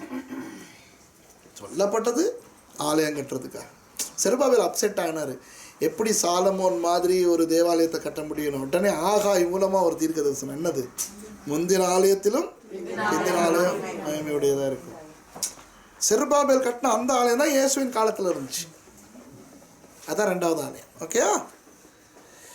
அப்புறம் ஆலயெல்லாம் கட்டி ஜனங்கள்லாம் வந்து வாழும்போது ஒரு குரூப் வரவே இல்லை.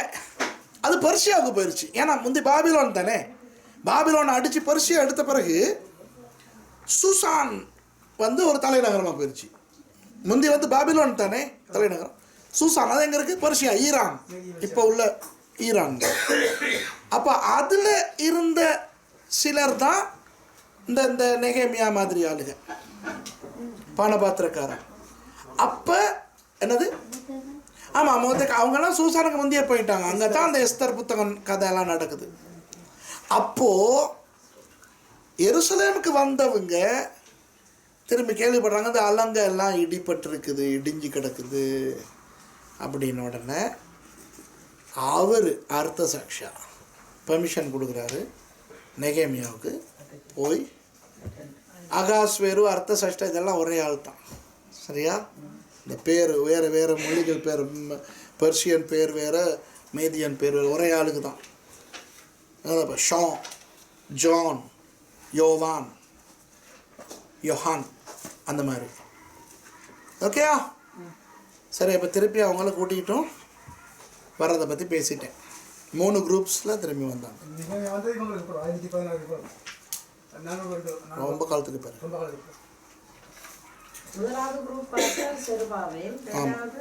எஸ்ரா, 3வது குரூப் நெகேமியா. பாஸ்டர் இன்னொரு கேள்வி. இஸ்ரவேலுக்கு எருசலேம் ராஜா யோசியா வந்து உதவி செய்யறாங்க, வேஷம் மாறி யுத்தத்துக்கு போறாங்களோ? ஆமாம், இங்கே பாருங்க, நீங்கள் இனி நல்லா கவனிங்க. ராஜாக்கள் புத்தகங்களையும் நாளாகமம் புத்தகங்களையும் நீங்கள் வாசிச்சீங்கன்னா, நான் அன்றைக்கி உங்களுக்கு என்ன சொன்னேன், ராஜாக்கள் புத்தகம் வந்து ராஜாவினுடைய காரியதரிசி எழுதுகிற டயரி, நாளாகமும் அந்த தேசத்தினுடைய காரியதரிசிகள் எழுதுகிற டயரி. வடக்கு ராஜ்யம் யெரொபெயாம் முதல் அந்த ஹோஷியா மன்னன் வர கிறிஸ்துவுக்கு முன் 722 வரைக்கும் இருந்துச்சு, 19 ராஜாக்கள். தெற்கு ராஜ்யம் ரெஹோபெயாம் முதல் சிதேக்கியா வர 20 ராஜாக்களினுடைய ஆட்சி 586 வரைக்கும் இருந்துச்சு. அந்த 20 ராஜாக்களில் 6 பேர் தேவ பயம் உள்ளவங்களாக இருந்தாங்க. ஆசா, யோசபாத், உசியா, யோசியா, இவங்கெல்லாம் தேவ பயம் உள்ள ராஜாக்கள். மற்றவங்க எல்லாம் தேவ பயம் இல்லை. ஆகவே சில சந்தர்ப்பங்களில் வடக்கு ராஜ்யத்துக்கும் தெற்கு ராஜ்யத்துக்கும் அடிப்பொடி சண்டை நடக்கும், யுத்தம் நடக்கும். சில நேரம் வடக்கு ராஜ்யத்து ராஜாவும் தெற்கு ராஜ்யத்து ராஜாவும் ரொம்ப சந்தோஷமாக பொண்ணு கொடுத்து பொண்ணு எடுத்துக்கிட்டெல்லாம் இருப்பாங்க. அந்த கேவலமான ஆகாப் இருக்கானே, அவனுக்கு போயிட்டு யோசபாத் ராஜா உதவி பண்ணிக்கிட்டு இருந்தான். இப்படியெல்லாம் நடக்கும். அப்போ நீங்கள் இனி நாளாகமம் ராஜாக்கள் புத்தகங்களை வாசிக்கும் போது இனி நீங்கள் பார்த்தா இனி உங்களுக்கு தெரியும் அது என்ன நடக்குது. சில சந்தர்ப்பத்தில் அவங்களே அடிச்சுக்கிடுவாங்க, சில சந்தர்ப்பத்தில் கூட்டாளிகளாக இருப்பாங்க, சில சந்தர்ப்பத்தில் அவனுக்கு இவன் போய் உதவி செய்வான், இவனுக்கு அவன் உதவி செய்வான். அமத்சியா ராஜா 2 நாளாகமம் 25 1,00,000 வடக்கு இராணுவத்தை 100 தாளந்து வெள்ளிக்கு கீழே கொண்டாந்து வச்சுருப்பாங்க அந்த சேயர் ஏதோமியர்களோட யுத்தம் பண்ண. அப்போ தான் ஆண்டவர் சொல்வார் அவனை அனுப்பி விடு. இப்படியெல்லாம் நடக்கும். ஓகேயா ஜூலியா? சந்தோஷம். ஐயோ, நீங்கள் இந்த புள்ள எல்லாத்தையும் குழப்பிக்கிட்டு இருக்கு மேடம். சமாரியர்களோட கலக்காம விட்டது எப்பக்கு பிறகு தெரியுமா? வடக்கு ராஜ்யம் இல்லாம ஆகினதுக்கு பிறகு. அதுக்கு முந்தி அப்படி ஒரு பிரச்சனை இருக்கு இல்லையே. இங்க பாருங்க, நல்லா கேட்டுக்கிறேங்க, இவங்க என்னத்தை குழப்பிக்கிட்டு இருக்காங்க தெரியுமா? 722 அசீரியர்கள் வந்து வடக்கு ராஜ்யத்தை இல்லாம ஆக்குனாங்க தானே. அப்ப கொஞ்சம் யூதர்களை சமாரியால விட்டுட்டு போனாங்க தானே. அவங்க தான் வெளி தேசங்கள்ல இருந்து வந்தவங்களோட குழம்புனது. பிறகுதான் இந்த தெற்கு ராஜ்யம் சமாரியர்களை ஒதுக்குனது. அதுக்கு முதல் அப்பப்ப சமாதானமா இருந்தாங்க. அப்புறம் அது யெரொபெயாம் நேபாத்திற்கு அப்புறம் அவங்களுக்கு. ஓகே, எல்லாருக்கும் தெளிவா விளங்கிச்சா? எஸ், ஆமா.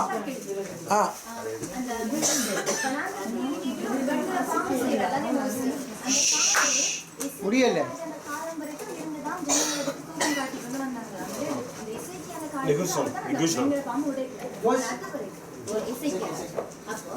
அந்த வெண்ணில பாம்பு செய்ததுல எசேக்கியா ராஜா வரைக்கும் அதுக்கு சாமுவேல் வந்திருக்காங்க, தாவீது நேற்று கற்றுக் கொடுத்தீங்க. சாமுவேல் முழு இஸ்ரவேலையும் பண்ணார் அப்படின்னு. அப்ப அவரும் அதே ஒரு இதா விட்டுட்டாங்க. ஏன்னா இதெல்லாம் ஒளிஞ்சு கிடந்தது கண்டுபிடிச்சிட்டு எடுத்தோன்னா கும்பிடுவானுங்க. எங்கேயாவது கிடக்கும், யார் வீட்லையாவது இருக்கும், எங்கே இருக்குன்னு தெரியாது. திடீர்னு எவனாவது ஒருத்தன் கண்டுபிடிப்பான், இந்தா இது இருக்கு, இந்தா தூபம் காட்டுவான். ஆமாம், பேர் வச்சு கும்பிட்டாங்க. ஓகே, ஜெபம் பண்ணி முடிப்போமா? புரிஞ்சிச்சா உங்களுக்கு கதை? Okay, okay, welcome. ஜெபம் பண்ணுவோம். நல்ல ஆண்டவரே சுவாமி, இன்றைய நாளிலே இந்த வடக்கு தெற்கு ராஜ்யங்களுடைய பிரிவையும் அது சம்பந்தமான சில விஷயங்களையும் பார்த்தோம்.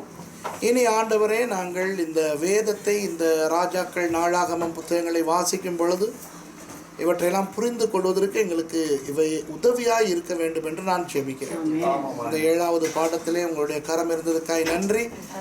அவ்வப்போது சில ஆவிக்குரிய காரியங்களையும் எங்களுக்கு கற்றுக் கொடுத்து கொண்டிருக்கிறதற்காக நன்றி செலுத்துகிறேன். தொடர்ந்து இவர்களோடு கூட இருந்து பாதுகாப்பாய் வீடுகளுக்கு போய் நாளை வர இவர்களுக்கு உதவி செய்யுங்கள். ஆசீர்வதித்து காத்துக்கொள்ளுங்கள். இயேசுவின் நாமத்தில் பிதாவே. ஆமென். ஆமென். God bless you.